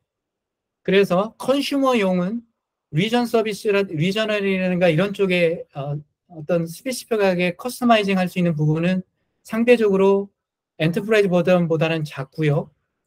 모델은 다릅니다. 모델은 다른데 베이스는 그러니까 기본적인 아키텍처에는 같다고 보시면 될 것 같습니다. 그리고 엔터프라이즈 기반에서 동작하는 그런 프로젝트를 사용한다면 컨슈머 버전은 그냥 인디비주얼, 개인 사용자가 사용하는 용으로 서비스되는 거라고 보시면 될 것 같고요. 엔터프라이즈 버전은 기업용으로 활용되는 거기 때문에 보안이라든가 보안에 대한 세팅이라든가 예를 들어서 아까 IAM, VPC, 네트워크 아이솔레이션 이런 것들은 컨슈머 버전에서는 상대적으로 시큐리티 측면에서는 개인이 잘 관리해야 되는 부분들이 많고 예를 들어서 키라든가 API 키라든가 이 버텍스 AI는 네트워크 전체를 다 아이솔레이션해서 다른 고객의 테넌트와 분리돼서 이렇게 활용하는 이런 굉장히 조금 어드밴스드한 그런 보안 관리를 할 수 있다. 이렇게 이해해 주시면 될 것 같습니다. 크레딧 부분은 제가 어떤 식으로 받는지는 모르기 때문에 나중에 조금 이따 이 부분은 좀 설명드리도록 하면 좋을 것 같습니다. 제이슨 모드도 혹 있나요? 이게 어떤 의미인가요? 제이슨으로 출력하는 건가요? 제이슨으로 출력해달라고 하면 제이슨으로 출력이 됩니다. 참고로. 네. 자, 그러면 혹시 이제 더 추가적인 질문 있으면 계속 남겨주시면 중간중간에 또 설명드리도록 하겠습니다. 그러면 제가 하나 조금 멀티모달 관련된 예를 한번 실행을 한번 해보도록 하겠습니다. 멀티모달 할 때 이런 주식 그래프를 한번 보려고 합니다. 잠시만요. 자, 이런 주식 그래프가 있다라고 하면요. 이게 코스피입니다. 사실 일반 기업의 주식 그래프는 아니고 이거를 해석해달라고 하는 거죠. 그래프를 해석해달라고 할 때 제가 이미지에 대해서 아래 내용을 중심으로 자세히 설명해 주세요. 선택한 다음에 며칠 날짜의 정보입니까? 52주 굉장히 빠르죠. 이 플래시가 굉장히 빠릅니다. 52주 최고가는 얼마인가요? 생성된 날 다음 상황을 어떻게 예측해야 될까요? 뭐 이런 거예요. 일반 기업의 그래프인가요? 어떤 데이터를 기반으로 만들어졌나요? 며칠 날짜인가 볼까요? 이게 3월 7일이죠. 조금 좀 작게 보이긴 합니다만은. 그리고 최고가는 2694, 52주 최고가입니다. 이게 제가 마우스로 움직이고 있습니다. 뭐 이런 것들을 얘가 이해를 하는 겁니다. 읽어가지고 이해를 하죠. 다음날 상승 가능성이 높다고 하는데 모르겠습니다. 어쨌든 약간은 이제 상승 3시 이후에 약간 느낌은 있습니다만은 이건 참 사실 이제 정확하게 알 수 있는 건 아니죠. 약간 느낌으로 얘기한 거고. 일반 기업의 그래프인가요? 이거 코스피 지수입니다. 사실 코스피 지수에 대한 거라서 일반 그래프 아니고 그냥 그렇고요. 주식거래 거래량과 가격 정보 변동 정보를 기반으로 만들어졌습니다. 이런 식으로 이미지를 해석할 수 있다는 거죠. 사실 여기 제가 오늘은 이제 비디오라든가 이런 거에 예제는 넣지는 않았는데 비디오라든가 오디오도 해석할 수 있는 그런 형태라고 보시면 될 것 같고요. 그리고 보시면은 그리고 제가 하나 최근에 또 요즘 많이 요청하는 내용 중에 그러니까 프로그래밍이라든가 코드를 만들어주는 그런 요청들을 많이 받고 있는데요. 제가 이 ERD를 이런 ERD가 있지 않습니까? 이 ERD를 많이 만들어서 테이블을 이제 보는데 이 ERD를 기반으로 해서 프로그램 코딩을 해주는 그런 거 예제를 한번 제가 실행을 해보도록 하겠습니다. 이렇게 한번 해볼게요. View ERD 내에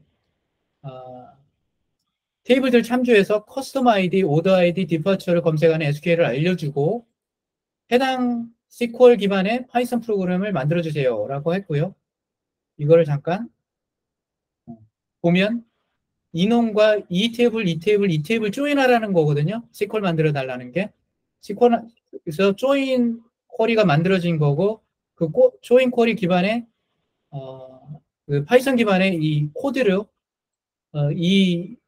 뭐 고객 아이디와 주문 아이디 정보에 대한 정보를 알려달라고 이렇게 해서 전체적으로 ERD 기반의 또는 플로우 차트 기반의 프로그래밍을 만들어줄 수 있다. 이렇게 이런 것들도 얼마든지 우리가 멀티모달 환경에서 진행할 수 있다. 이렇게 이해해 주시면 좋을 것 같습니다. 그리고 제가 조금 이따 예제 중에 이제 이미지 생성하는 거, 이미지 생성이 아니라 PDF 해석하는 것도 잠깐 보여드리도록 하겠습니다. 그리고 이 랭귀지는 이제 멀티모달의 더 와이드한 버전이라고 보시면 될 것 같고요. 여기 프롬프트 눌러보면 아까 프레시 버전부터 제미나이 1.0 프로 그리고 기존의 저희 텍스트 바이슨 모델들, 다양한 모델들, 코드 모델들 뭐 이런 것들이 다 들어와 있다라고 보시면 됩니다. 사용하는 방법은 동일하니까 이거는 멀티모달하고 동일합니다. 스킵하면 될 것 같고요. 이 비전은 이미지를 생성하는 쪽 그리고 에디팅하는 쪽이고요. 제가 이런 걸 한번 노란 모자를 쓴 고양이 만화 이미지로 하나 이미지를 생성해 달라고 해봤습니다. 1:1 레이쇼로 만든 거고요. 리절트 4개 만들어 달라고 해놨습니다. 지금 생성 중이고요. 네.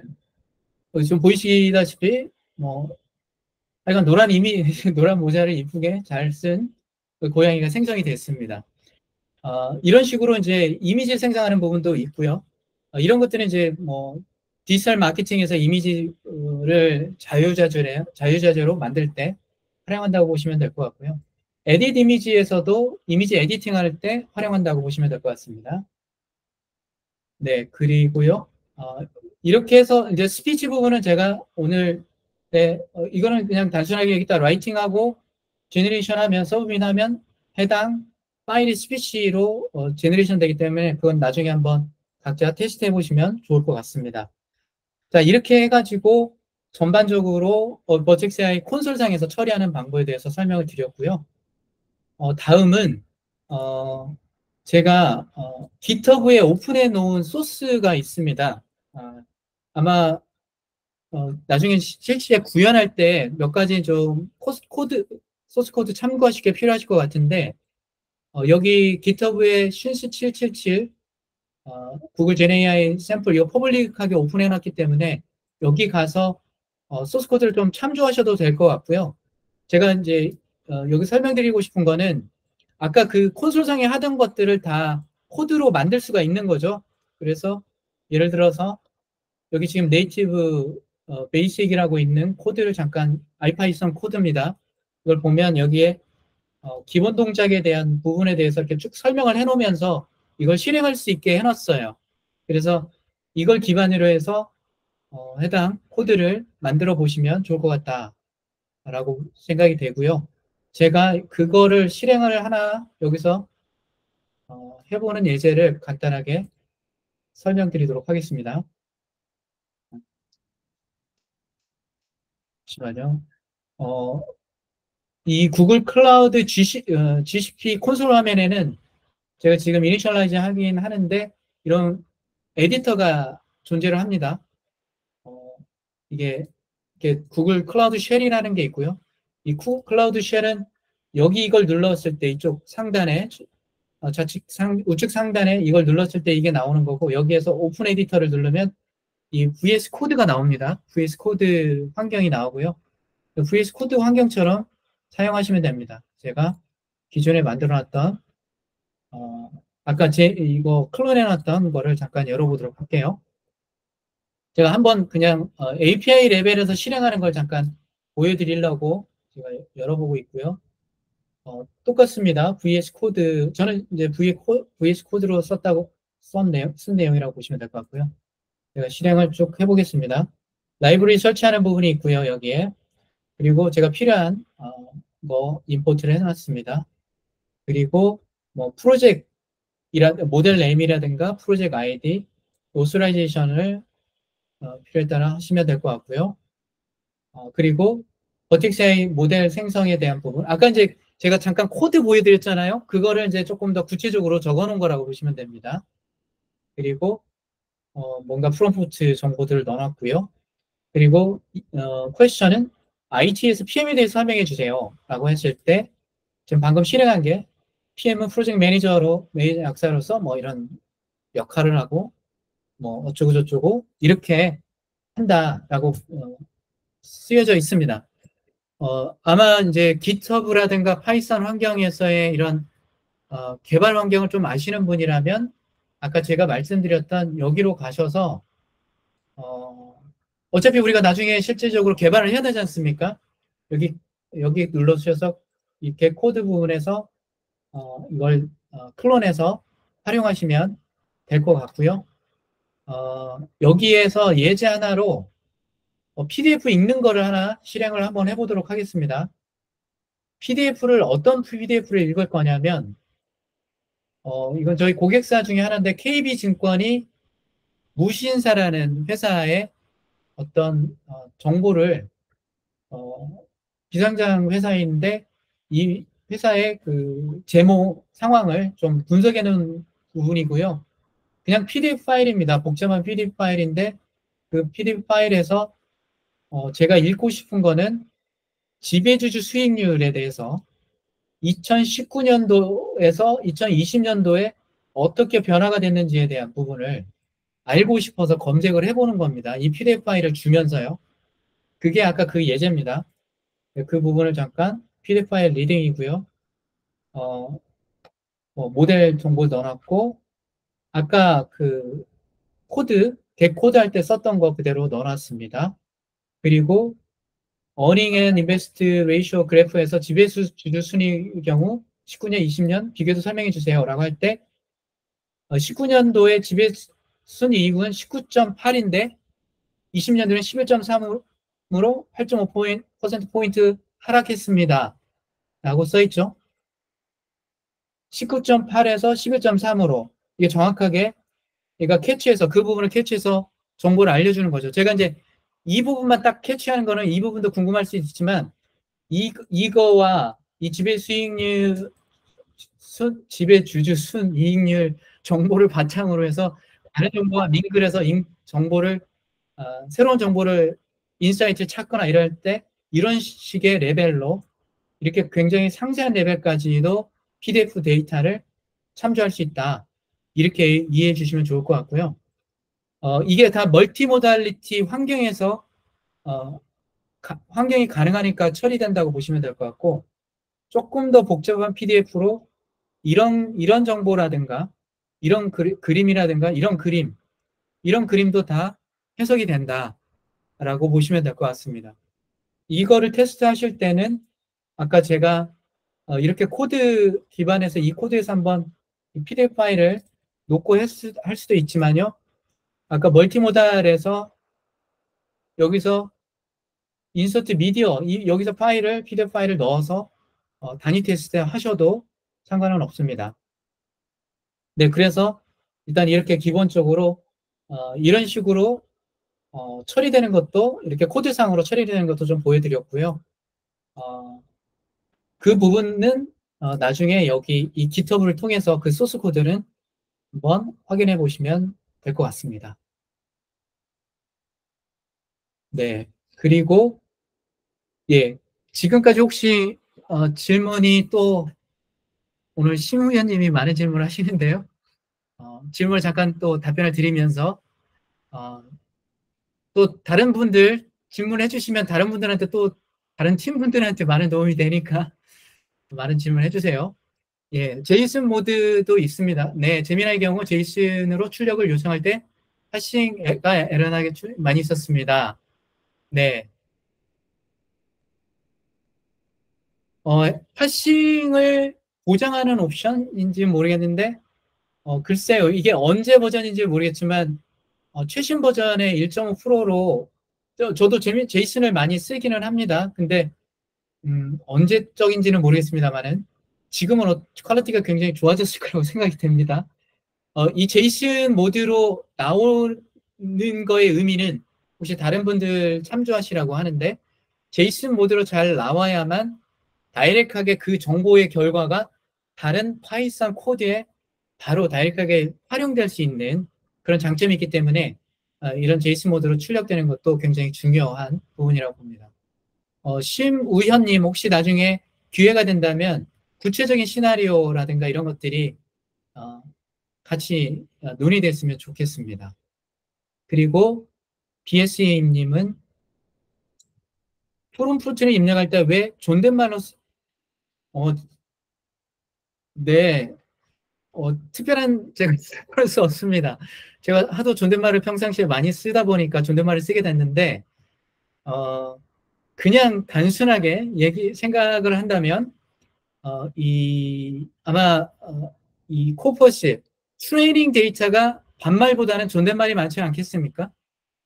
그러니까 트레이닝 하는 데이터, 이거 그냥 제 뇌피셜입니다만은 아무래도 그냥 존댓말로 쓰는 게 좋다고 생각이 돼서 존댓말을 쓰는 겁니다. 예, 토큰이 더 많이 든다. 글쎄요, 그 정도의 토큰, 혹시 가격 아십니까? 1000토큰당, 사실 제미나이 쪽하고, 여기 오늘 챗GPT가 나왔기 때문에 말씀드리겠지만, 어마어마하게 차이가 납니다. 가격 비교를 하면요. 그리고, 존댓말이라기보다는 토큰 양의 사이즈가 1000토큰 대비 2000토큰은 당연히 2배이긴 하겠지만 1000토큰 그러니까 좀 더 애큐레시가 높은 방향의 결과를 내기 위해서라면 토큰 사이즈에 크게 막 고민해야 될까 그런 생각이 듭니다. 왜냐면 0.000125달러 이러해요. 1000토큰당. 그렇기 때문에 비즈니스 밸류를 더 많이 고민하는 게 좋지 않을까라는 생각은 듭니다. 물론 전략하는 건 충분히 이해는 하는데요. 네. 네. 일단은 제가 이제 콘솔상의 데모까지 이렇게 설명드렸고, 요즘 이제 주로 많이 얘기되는, 예. 나중에 또, 사소한 질문이라도, 예, 많이 질문해 주세요. 요즘 컨셉, 그러니까 AI 컨셉에 대해서 좀 설명을 드리려고 합니다.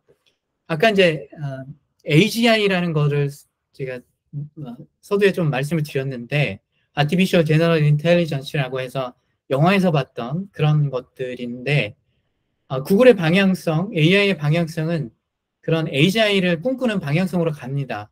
그거 이제 첫 번째로 우리가 얘기하는 거는 멀티모달리티와 에이전트라는 개념입니다. 에이전트. 그래서 에이전트라는 게 뭐냐? 에이전트는 내가 하고 있는 일을 리플레이스 해주는, 내 태스크를 리플레이스 하는 역할을 하는 게 아니라 내가 일을 더 잘할 수 있도록 옆에서 어시스턴트 하는 역할을 하는 그런 개념이라고 보시면 될 것 같고요.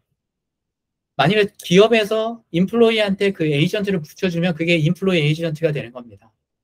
그리고 제가 어떤 사업체를 운영하고 있고 우리 커스터머들이 우리 제품을 사용하고 있는데 만일에 제가 이제 웹 서비스라는 어떤 프로덕트가 있다라고 가정을 했을 때요. 그 웹 서비스를 잘 사용할 수 있게 어떤 우리 클라이언트가 로그인을 해서 들어왔는데 그 클라이언트한테 우리의 에이전트를 한 명 딱 붙여주면 좋잖아요. 가상의 에이전트. 그런 가상의 에이전트가 붙어서 그 클라이언트가 원하는 것들을 다 설명해주고 그 클라이언트의 맞춤형으로 이야기해주는 그런 에이전트를 커스터머 에이전트라고 합니다. 이게 무슨 말이냐? 우리 일상생활에서 우리 옆에 이런 에이전트들이 계속 붙어서 우리 이게 인간이 할 수 있는 일에 좀 더 덧붙여서 할 수 있는, 사실 우리가 영화에서 봤던 그런 에이전트들은 착한 에이전트들은 다 인간 옆에서 좋은 말을 해주고 조언을 해주는 그런 역할을 에이전트죠. 나쁜 에이전트들도 있긴 했지만 나중에는 이 에이전트끼리 서로 커뮤니케이션도 할 수는 있을 거라고 생각이 됩니다만은 어쨌든 그런 에이전트 개념입니다. 그런 관점에서 자, 이거 예제를 하나 제가 말씀드려보면 마케트를 위한 가상비서, 이건 뭐냐면 제가 이제 온라인 디지털 마케팅 담당자입니다. 사실 스타트업들은 특히 이제 앱 쪽 스타트업들은 이 마케팅이 굉장히, 디지털 마케팅이 굉장히 중요하죠. 근데 이제 마케팅 전략을, MZ세대의 마케팅 전략을 세워야 되는데 제가 알고 있는 컨텐츠들, 정보들 많이 있어요. 뭐 이미지도 있고 비디오도 있고 뭐 음원도 있고 뭐 여러 가지가 있습니다. 이걸 다 감안해서 기본적으로 마케팅 초안 전략을 한번 좀 짜줬으면 좋겠다 라는 요청이 있을 수 있잖아요. 인플로이 에이전트죠. 그러니까 마케터의 에이전트죠. 그거를 이제 AI가 해주는 거에 대한 예제인데 간단한 예제입니다. 그거를 잠깐 보여드리도록 하겠습니다.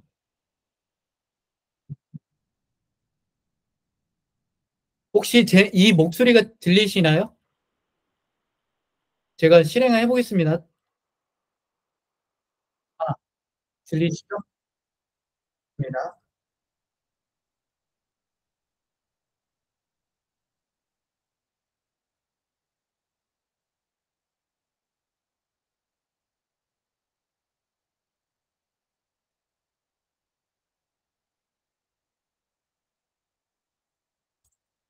안 들리시나요?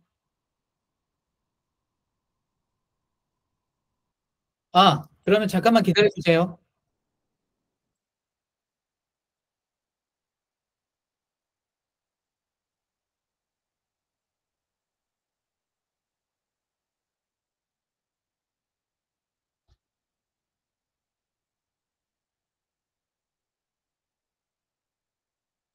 전략 어시스턴트 데모에 대해서 설명드리도록 하겠습니다. 지금 들리시나요? 생성형 AI의 멀티모달리티에 대한 기능을 조금 더 자세하게 보여드리기 위해서 만든 데모고요. 여기 화면에 들리면 이모티콘 좀 알려주세요. 비디오, 그리고 어떤 컨텍스트 데이터 이런 것들을 활용해서 광고 마케팅 전략 초안을 작성하는 그런 데모라고 보시면 될 것 같습니다. 먼저 그 광고 초안을 작성하기 위해서 그런 컨텐츠를 한번 업로드를 해보도록 하겠습니다. 먼저 비디오를 하나 업로드를 할 거고요. 약간 비행기 그림이 있는 비디오입니다. 그리고 이미지는 제가 인터넷에서 다운받은 내용인데요. MZ세대의 현재 관심사, 트렌드에 대해서 넣는 거고, 그리고 참고 데이터는 이것도 마찬가지로 제가 최근에 인터넷에서 다운받은 MZ세대에 관련된 내용입니다. 예, 그래서 이곳에 자, 이런 세 가지 데이터를 기반으로 해서 어떤 식으로 마케팅 전략을 할 건가에 대한 내용으로 주된 고려사항을 이렇게 한번 적어봤습니다. 그리고 초안 작성을 진행을 한번 해보도록 하겠습니다. 먼저 주된 고려사항을 잠깐 조금 상세하게 보면 뭐 광고 소재에 대한 아이디어를 달라, 그리고 광고 타겟팅 대상에 대한 정의를 좀 해달라고 한 거고요. 성과 측정, 그리고 뭐 전략적으로 MZ세대를 어떻게 소구할 건가, 그리고 사회 문제에 관심이 많은 MZ한테는 어떻게 할 건가, 뭐 이런 내용으로 작성해 달라고 한 겁니다. 그리고 광고 컨텐츠 하고 참고 데이터를 잠깐 보시면 아까 광고 컨텐츠로 올려놓은 비디오를 보면 이런 비디오가 있을 때 어떻게 광고 전략을 짤 건가, 뭐 이런 내용으로 이해해 주시면 좋을 것 같고요.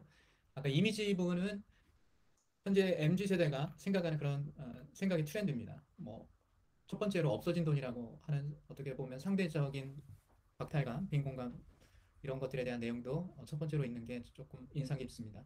그리고 재미있는 홈쇼핑, 뭐 똑똑한 시간 소비, 뭐 이런 것들이 상위에 있고요. 나를 기록한다라는 게 뭐 10번째로 있는 내용입니다. 그 목적은 이런 비디오와 이미지를 해석하고, 그리고 거기에 이 텍스트를 추가해서 이런 광고 주된 고려사항을 바탕으로 해서 전략적인 초안을 만들어 달라는 거고요. 한번 내용을 조금 확인을 해보면요. 비디오 이미지 요약은 아까 그 날개에 이게 적혀 있습니다. 사실 잘 보이진 않았지만 항공기 날개와 구름 위의 풍경, 자유, 뭐 이런 것들이 있고요. 그리고 컨텍스트 요약은 아까 트렌드에 대한 내용들이 있습니다. 그래서 광고 소재 아이디어, 제가 이제 요청했던 순서대로 아마 답변이 나올 텐데요. 광고 소재 아이디어는 여행 테마가 먼저 나오네요. 아까 비디오 부분으로 확인이 됩니다. 그리고 뭐 쇼폼 영상, 뭐 이런 것들이 광고 소재 아이디어로 들어와 있고요. 사실 여기서 조금 더 상세하게 우리가 프롬프팅을 하면 더 자세하게 이거에 대해서 관점에서 나오게 됩니다. 예를 들어서 여행 테마의 관점에서 좀 더 자세하게 상세하게 해주세요 라고 하면 그거에 포커싱 돼서 얘가 생성을 해주게 되겠죠. 그리고 광고 타겟팅, MZ세대이기 때문에 그 관련된 MZ세대에 대한 타겟팅이고요. 성과 측정 어떻게 할 건가, 굉장히 중요한 부분이죠. 그래서 광고 성과 측정, 이것도 마찬가지로 어떻게 하면 효과적으로 할 수 있는지에 대한 아이디어를 좀 더 상세하게 프롬프팅을 한다면 좀 더 자세한 내용이 나온다고 보시면 될 것 같고요. MZ세대 마케팅 소구 전략, 진정성이 굉장히 마음에 드네요. 그리고 인플루언서 마케팅, 뭐 이런 것들은 굉장히 일반적으로 우리가 알고 있는 내용이기도 합니다. 그 사회 문제에 관심이 많는 MZ세대의 마케팅에는 뭐 이런 식으로 진행을 해보자라는 게 전반적으로 요약해서 나온다고 보시면 될 것 같습니다. 굉장히 아주 간단하게 요약해서 오늘 설명드리려고 만든 거고요. 말씀드린 것처럼 좀 더 자세한 내용이 필요하면 자세한 내용을 딥다운해서 프롬프트 엔지니어링을 통해서 전략 초안을 작성할 수 있습니다. 자, 이렇듯 사람이 생각하는 것처럼 비디오도 보고 이미지도 보고 어떤 통계 데이터도 보고 또 텍스트도 보면서 이거를 하나의 관점으로 통합해서 사람처럼 어떤 추론을 하고 처리하는 그런 메커니즘이 멀티모달리티다라고 이해해 주시면 될 것 같습니다. 네, 이렇게 하나 제가 보여드렸고요. 두 번째는 이게 그러니까 마치 이제 에이전트가 하나 있다라고 보시면 될 것 같고, 구체적으로 두 번째 데모는 이런 에이전트를 어떤 식으로 빌드할 건가, 이거는 그냥 데모용으로만 만든 거고, 이거는 실질적으로 에이전트를 만들 때는 이제 사람과의 대화, 커뮤니케이션이 가능한 형태의 어떤 정보들이 있어야 되기 때문에 그거를 쉽게 만드는 그런 툴에 대한 설명을 할 겁니다. 그게 이제 에이전트 빌더라는 저희 제품인데요. 지금 실제적으로 여기서 사용하는 거는 버텍스 에이전트 빌더하고 버텍스 AI 서치라는 게 있습니다. 아까 제가 잠깐 그라운딩 서비스에서 혹시 기억나시겠지만 아웃 오브 박스 RAG 시스템이라고 했잖아요. 그게 검색 시스템이고, 제가 개인정보보호법에 대한 여러 가지 개인정보보호법, 신용정보보호법 이런 것들을 이 서치 인덱싱으로 해놨습니다. 그리고 버텍스 에이전트라는 거를 통해서 접근하는 거고요. 이 버텍스 에이전트는 기존의 챗봇 시스템하고 유사해요. 챗봇 시스템에 생성형 AI 기능을 넣었다라고 보시면 될 것 같고요. 아시다시피 챗봇 경험하신 분들은 아시겠지만 그렇게 퀄리티가 안 좋지 않습니까? 생성형 AI 기반의 챗봇은 어떤 정도의 퀄리티가 나오는지에 대한 설명이 있고요. 그걸 잠깐 마찬가지로 동영상으로 한 5분짜리로 설명드리도록 하겠습니다. 버텍스 AI 컨버세이션에 대해서 설명드리도록 하겠습니다. 버텍스 AI 컨버세이션은 생성형 AI 기반의 챗봇 시스템이라고 보시면 될 것 같습니다. 단순한 챗봇 시스템이라고 말하기에는 굉장히 좋은 기능들이 많이 있는데요. 그 중에 하나가 생성형 AI 기반이기 때문에 사용자의 의도를 파악할 수 있다는 점입니다. 사실 기존의 챗봇 시스템에서는 이런 사용자의 의도를 판단하기 위해서 굉장히 많은 인텐트를 학습을 해야 됐고요. 또 필요에 따라서 굉장히 복잡한 룰을 짰어야 됐습니다. 그럼에도 불구하고 챗봇에 대한 경험들, 사용자들의 경험들이 그렇게 좋은 편은 아니었죠. 근데 지금 화면에 보는 것처럼 굉장히 단순한 인스트럭션만으로도 굉장히 고퀄리티 있는 그런 챗봇 시스템을 만들 수가 있습니다. 이미 생성형 AI가 사용자의 의도를 파악할 수 있기 때문이죠. 그래서 잠깐 설명을 드려보면 왼쪽 부분에 보면 이 시스템에 대한 세팅하는 부분이 나와 있는데요. 고올하고 인스트럭션이 있습니다. 이 고올 같은 경우는 마치 우리가 생성형 AI 활용할 때 프롬프트 엔지니어링 하는 것처럼 어떤 가이드라인을 주는 역할을 한다고 보시면 될 것 같고요. 그 밑에 인스트럭션은 좀 더 상세한 태스크를 부여하는 겁니다. 예를 들어서 이 빨간색으로 표현되어 있는 부분은 외부 시스템을 통해서 데이터를 검색해오는 그런 걸로 정의를 해놨는데요. 필요에 따라서 다른 시스템하고 인티그레이션 할 수 있는 그런 기능들도 제공을 합니다. 제가 여기서 예제로 연결해 놓은 이 툴은 개인정보보호법 검색 서비스를 할 수 있는 버텍스 AI 서치를 연결해 놓은 거라고 보시면 될 것 같고요. 여기 인스트럭션에 따라서 툴에서 버텍스 AI 서치에서 검색된 결과를 서비스하는 그런 데모를 한번 시연해 보도록 하겠습니다. 오른쪽에 있는 창이 테스트 툴로 제공하는 그런 챗봇 시스템이라고 보시면 될 것 같고요. 이제 간단하게 인사부터 한번 시도를 해보겠습니다. 안녕하세요라고 했을 때 개인정보보호법에 궁금한 점이 있으신가요? 라고 제가 이런 걸 해놓지는 않았지만 이 자체로 얘가 이런 룰을 하는 거기 때문에 자연스럽게 이렇게 사람처럼 답을 해주고 있습니다. 그러면 다른 질문 한 번 더 해보면요. 개인정보 보호 원칙에 대해서 설명해 주시겠습니까? 라고 했을 때, 자, 이 개인정보 보호 원칙은 이 법률에 관련된 내용이기 때문에 지금 버텍스의 서치를 통해서 검색이 된다고 보시면 될 것 같고요. 여기 보면 검색된 결과를 잠깐 보면 이게 answer 부분이 검색된 결과라고 보시면 될 것 같습니다. 그 검색된 결과를 한 번 더 생성형 AI가 가공해서 추론하고 가공해서 답을 준 거라고 보시면 될 것 같고요. 그렇다면 뭐 간단한 질문 하나 더 해볼까요? 개인정보는 무엇인가요? 라고 얘기했을 때 마찬가지로 지금 개인정보 보호 원칙이라든가 이런 질문을 했기 때문에 거기에 연장선 상에서 개인정보를 설명을 해주고 있고요. 마찬가지로 서치가 들어간 겁니다. 그렇다면 다른 질문 한번 해보려고 합니다. 그 다른 질문이 뭐냐면 제가 여기에 일반적인 상식도 설명해줘도 됩니다 라고 했기 때문에 제가 일반적인 질문으로 선거제도에 대해서 설명해주세요 라고 한번 질문을 해보도록 하겠습니다. 자, 이 질문을 했을 때 아까 이전과는 조금 다르죠. 검색이 일어나지 않고 곧장 파운데이션 모델에서 이미 학습된 정보를 제공을 하고 있습니다. 이런 것들이 굉장히 다른 점이죠. 기존의 챗봇 시스템하고 다른 점이라고 보시면 될 것 같고요. 자, 그러면 또 마지막 질문으로 한번 믹스해봤습니다. 개인정보보호법상 선고와 관련된 언급이 있나요? 라고 한번 물어봤을 때 개인정보보호법에 관련된 내용을 질문했기 때문에 1차적으로 검색을 하되 그 검색 결과가 없으면 이런 식으로 개인정보보호법에는 선거와 관련된 구체적인 언급이 없습니다 라고 답변을 하게 됩니다. 우리가 여러 가지 실제 챗봇 많은 경험을 해보셨다시피 우리가 챗봇이 항상 정확한 답을 내려고 노력은 하지만 굉장히 불만족스러운 그런 답변을 많이 듣게 됐는데 이런 생성형 AI 기반에서 이런 걸 만든다면 굉장히 좋은 챗봇 시스템 그리고 다시 한번 말씀드리지만 이런 챗봇 시스템이 근간이 사용자의 의도를 파악할 수 있는 그 근간이 되는 시스템으로 잘 활용되면 좋겠다는 생각입니다.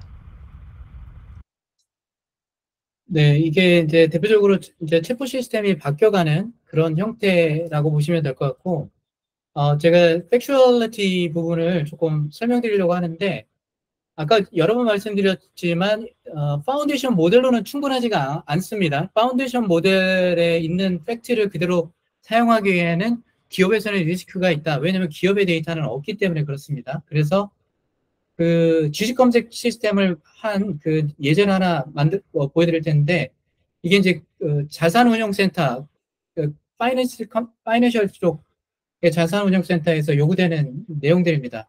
그러니까 외부 기관의 리서치 정보를 어떻게 하면 효율적으로 검색하고 활용할 수 있을까, 분석할 수 있을까에 대한 주식 검색 어시스턴트에 대해서 설명드리도록 하겠습니다.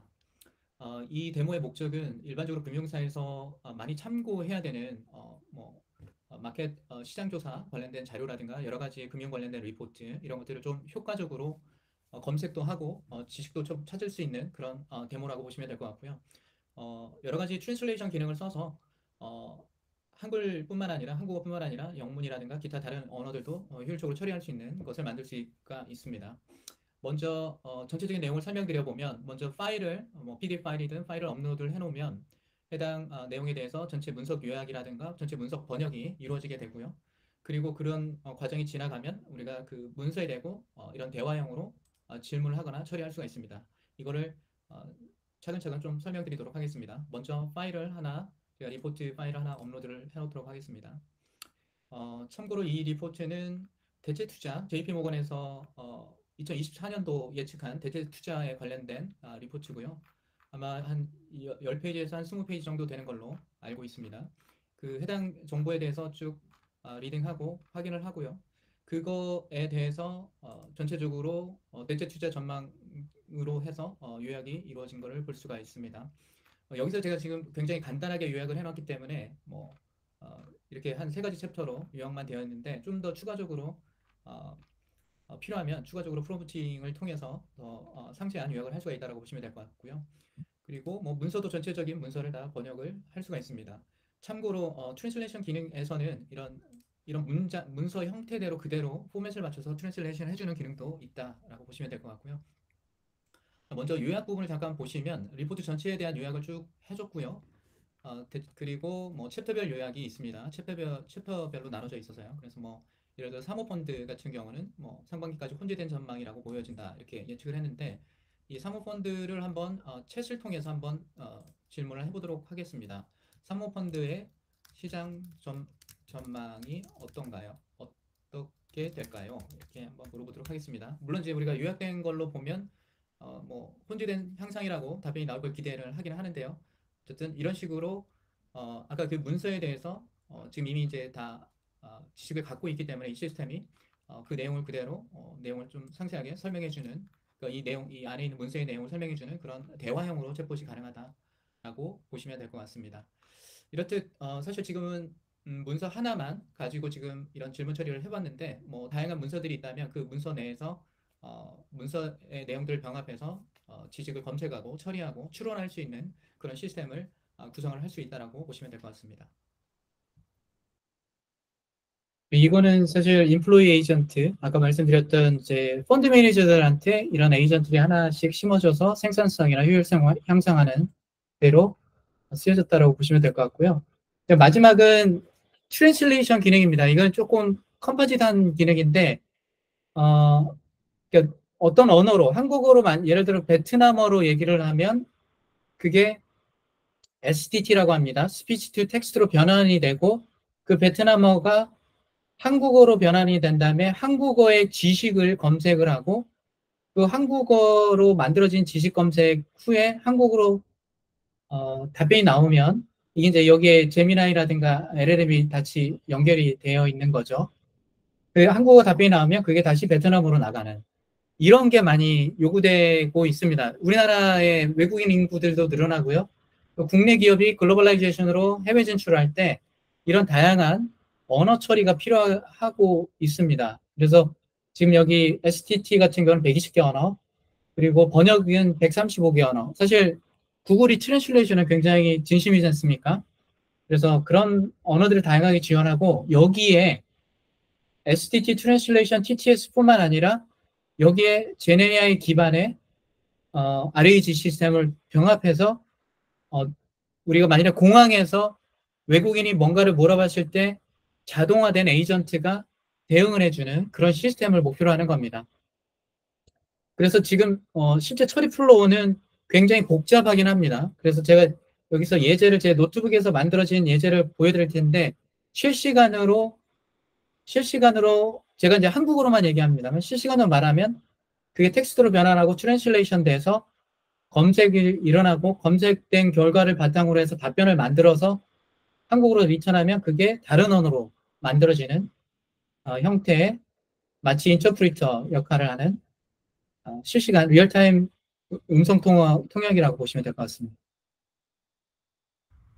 해외로 송금할 때 혜택이 있는 외국인 우대 상품 좀 알려주실래요? 레이턴시가 조금 있는데 이 부분은 If you 이제 use the KB Welcome account, you can receive a 50% discount on overseas remittance fees.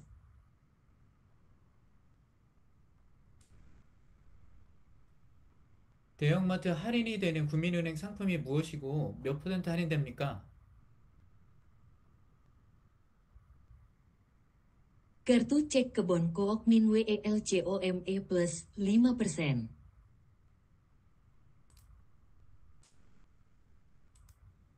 만기자금 자동 본국 송금 서비스가 가능한 상품이 무엇인가요?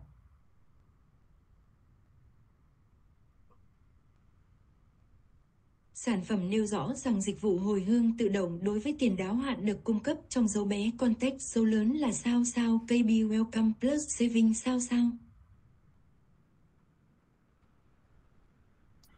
네, 이게 그러니까 전혀 제가 레이턴시를 줄이거나 이러지는 않고 그냥 아까 보이스로 들어왔을 때 TTS를 넘어서 트랜슬레이션 되고 검색해서 그 검색된 결과를 답변을 만들어 가지고 답변을 해주는 그런 시스템으로 만들어졌다고 보시면 될 것 같습니다. 이것도 아까 제가 전반적으로 말씀드린 이런 에이전트를 만들기 위한 그런 기술들로 구성을 해서 처리됐다라고 이해해 주시면 될 것 같습니다.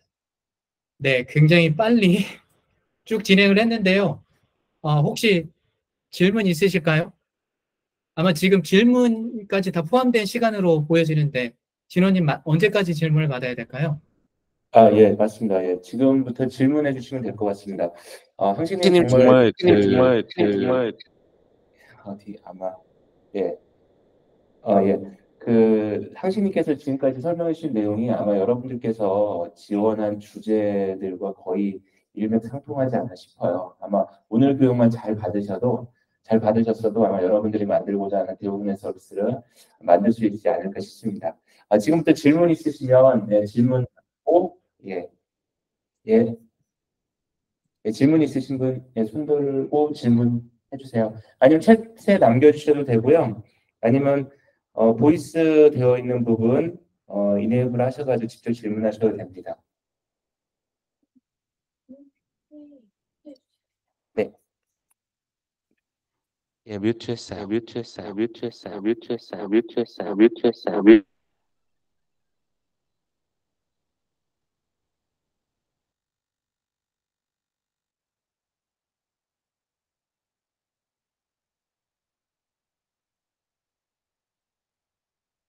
됐습니다. 네. 어디 정각이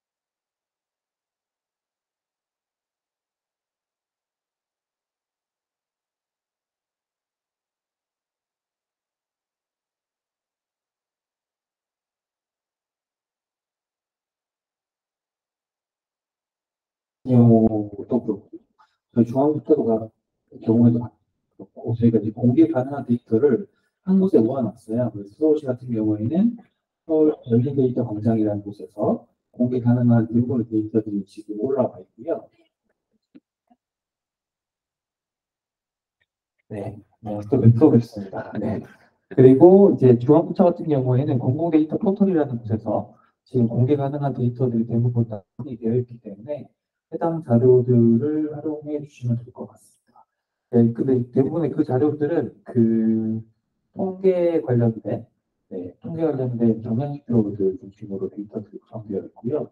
정책 자료 같은 경우에는 그 korean.kr이라고 그 정책 관련된 대부분의 중앙부처에 관련된 정보들이 올라와 있는 사이트들도 있고, 서울시 같은 경우에는 내 손 안의 서울이라고 또 정책 정보들이 많이 올라와 있는 자료들이 또 홈페이지가 또 따로 있습니다. 그래서 그런 홈페이지 참고하셔도 되고, 그다음에 또 서울 같은 경우에는 그 정보소통 광장이라고 해서 저희가 서울시 그리고 서울시 산하기관, 서울시 유관기관들이 저희가 이제 그 업무를 할 때 결제를 올리잖아요.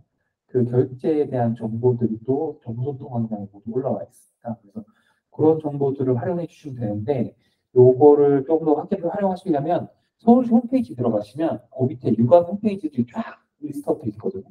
거기에 들어가시면 아마 참고하실 수 있는 많은 부분들이 확인이 가능하실 것 같습니다. 네, 이상입니다. 네, 감사합니다. 답변요. 자료들이 HWP로 되어 있는 게 많던데 그런 것들을 혹시 변환해 놓거나 이런 것들은 없을까요?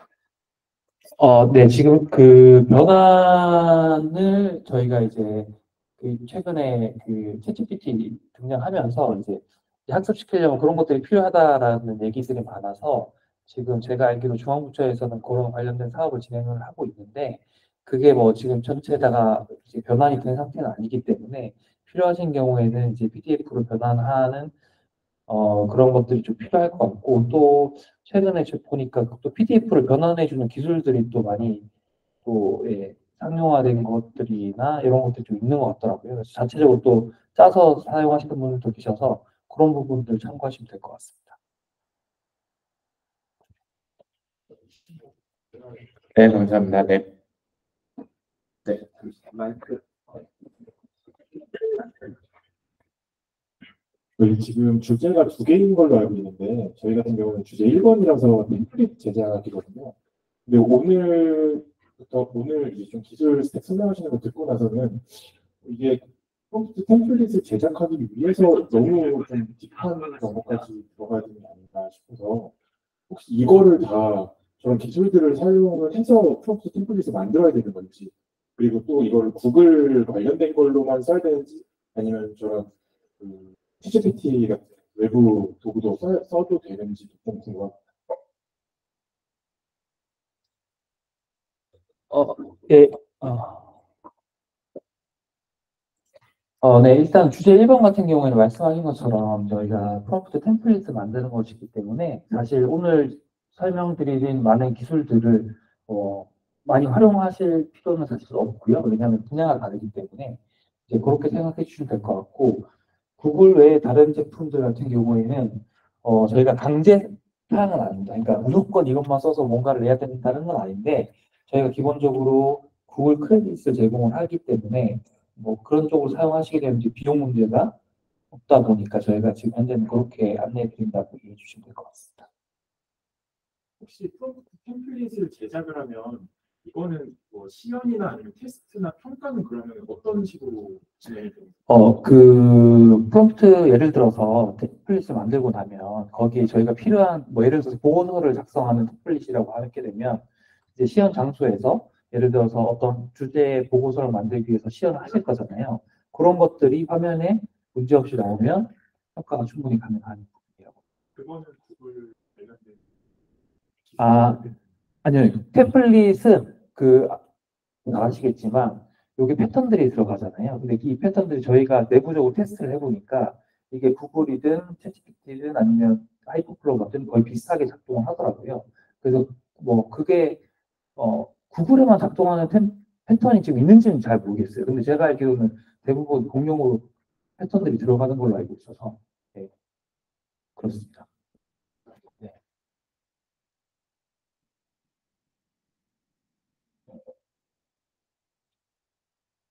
네, 또 추가 질문 있으실까요? 네, 온라인에 계신 분 중에 질문 있으신 분 없으실까요? 네, 이민재님, 크레딧,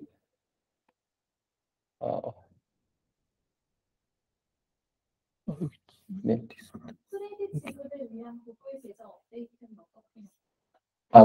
제가 그 파일을 제가 처음에 보여드렸던 파일을요, 제가 1시간 이내로 팀장님 메일로 제가 공유해드리겠습니다.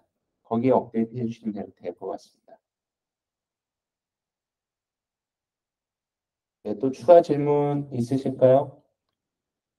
네, 없으시면 예, 항식님 1시간 넘게 고생 많이 해주셨습니다. 감사합니다. 네. 오늘 사전 교육은 예, 오늘 여기까지 진행하도록 하겠습니다. 수고 많이 하셨습니다. 감사합니다.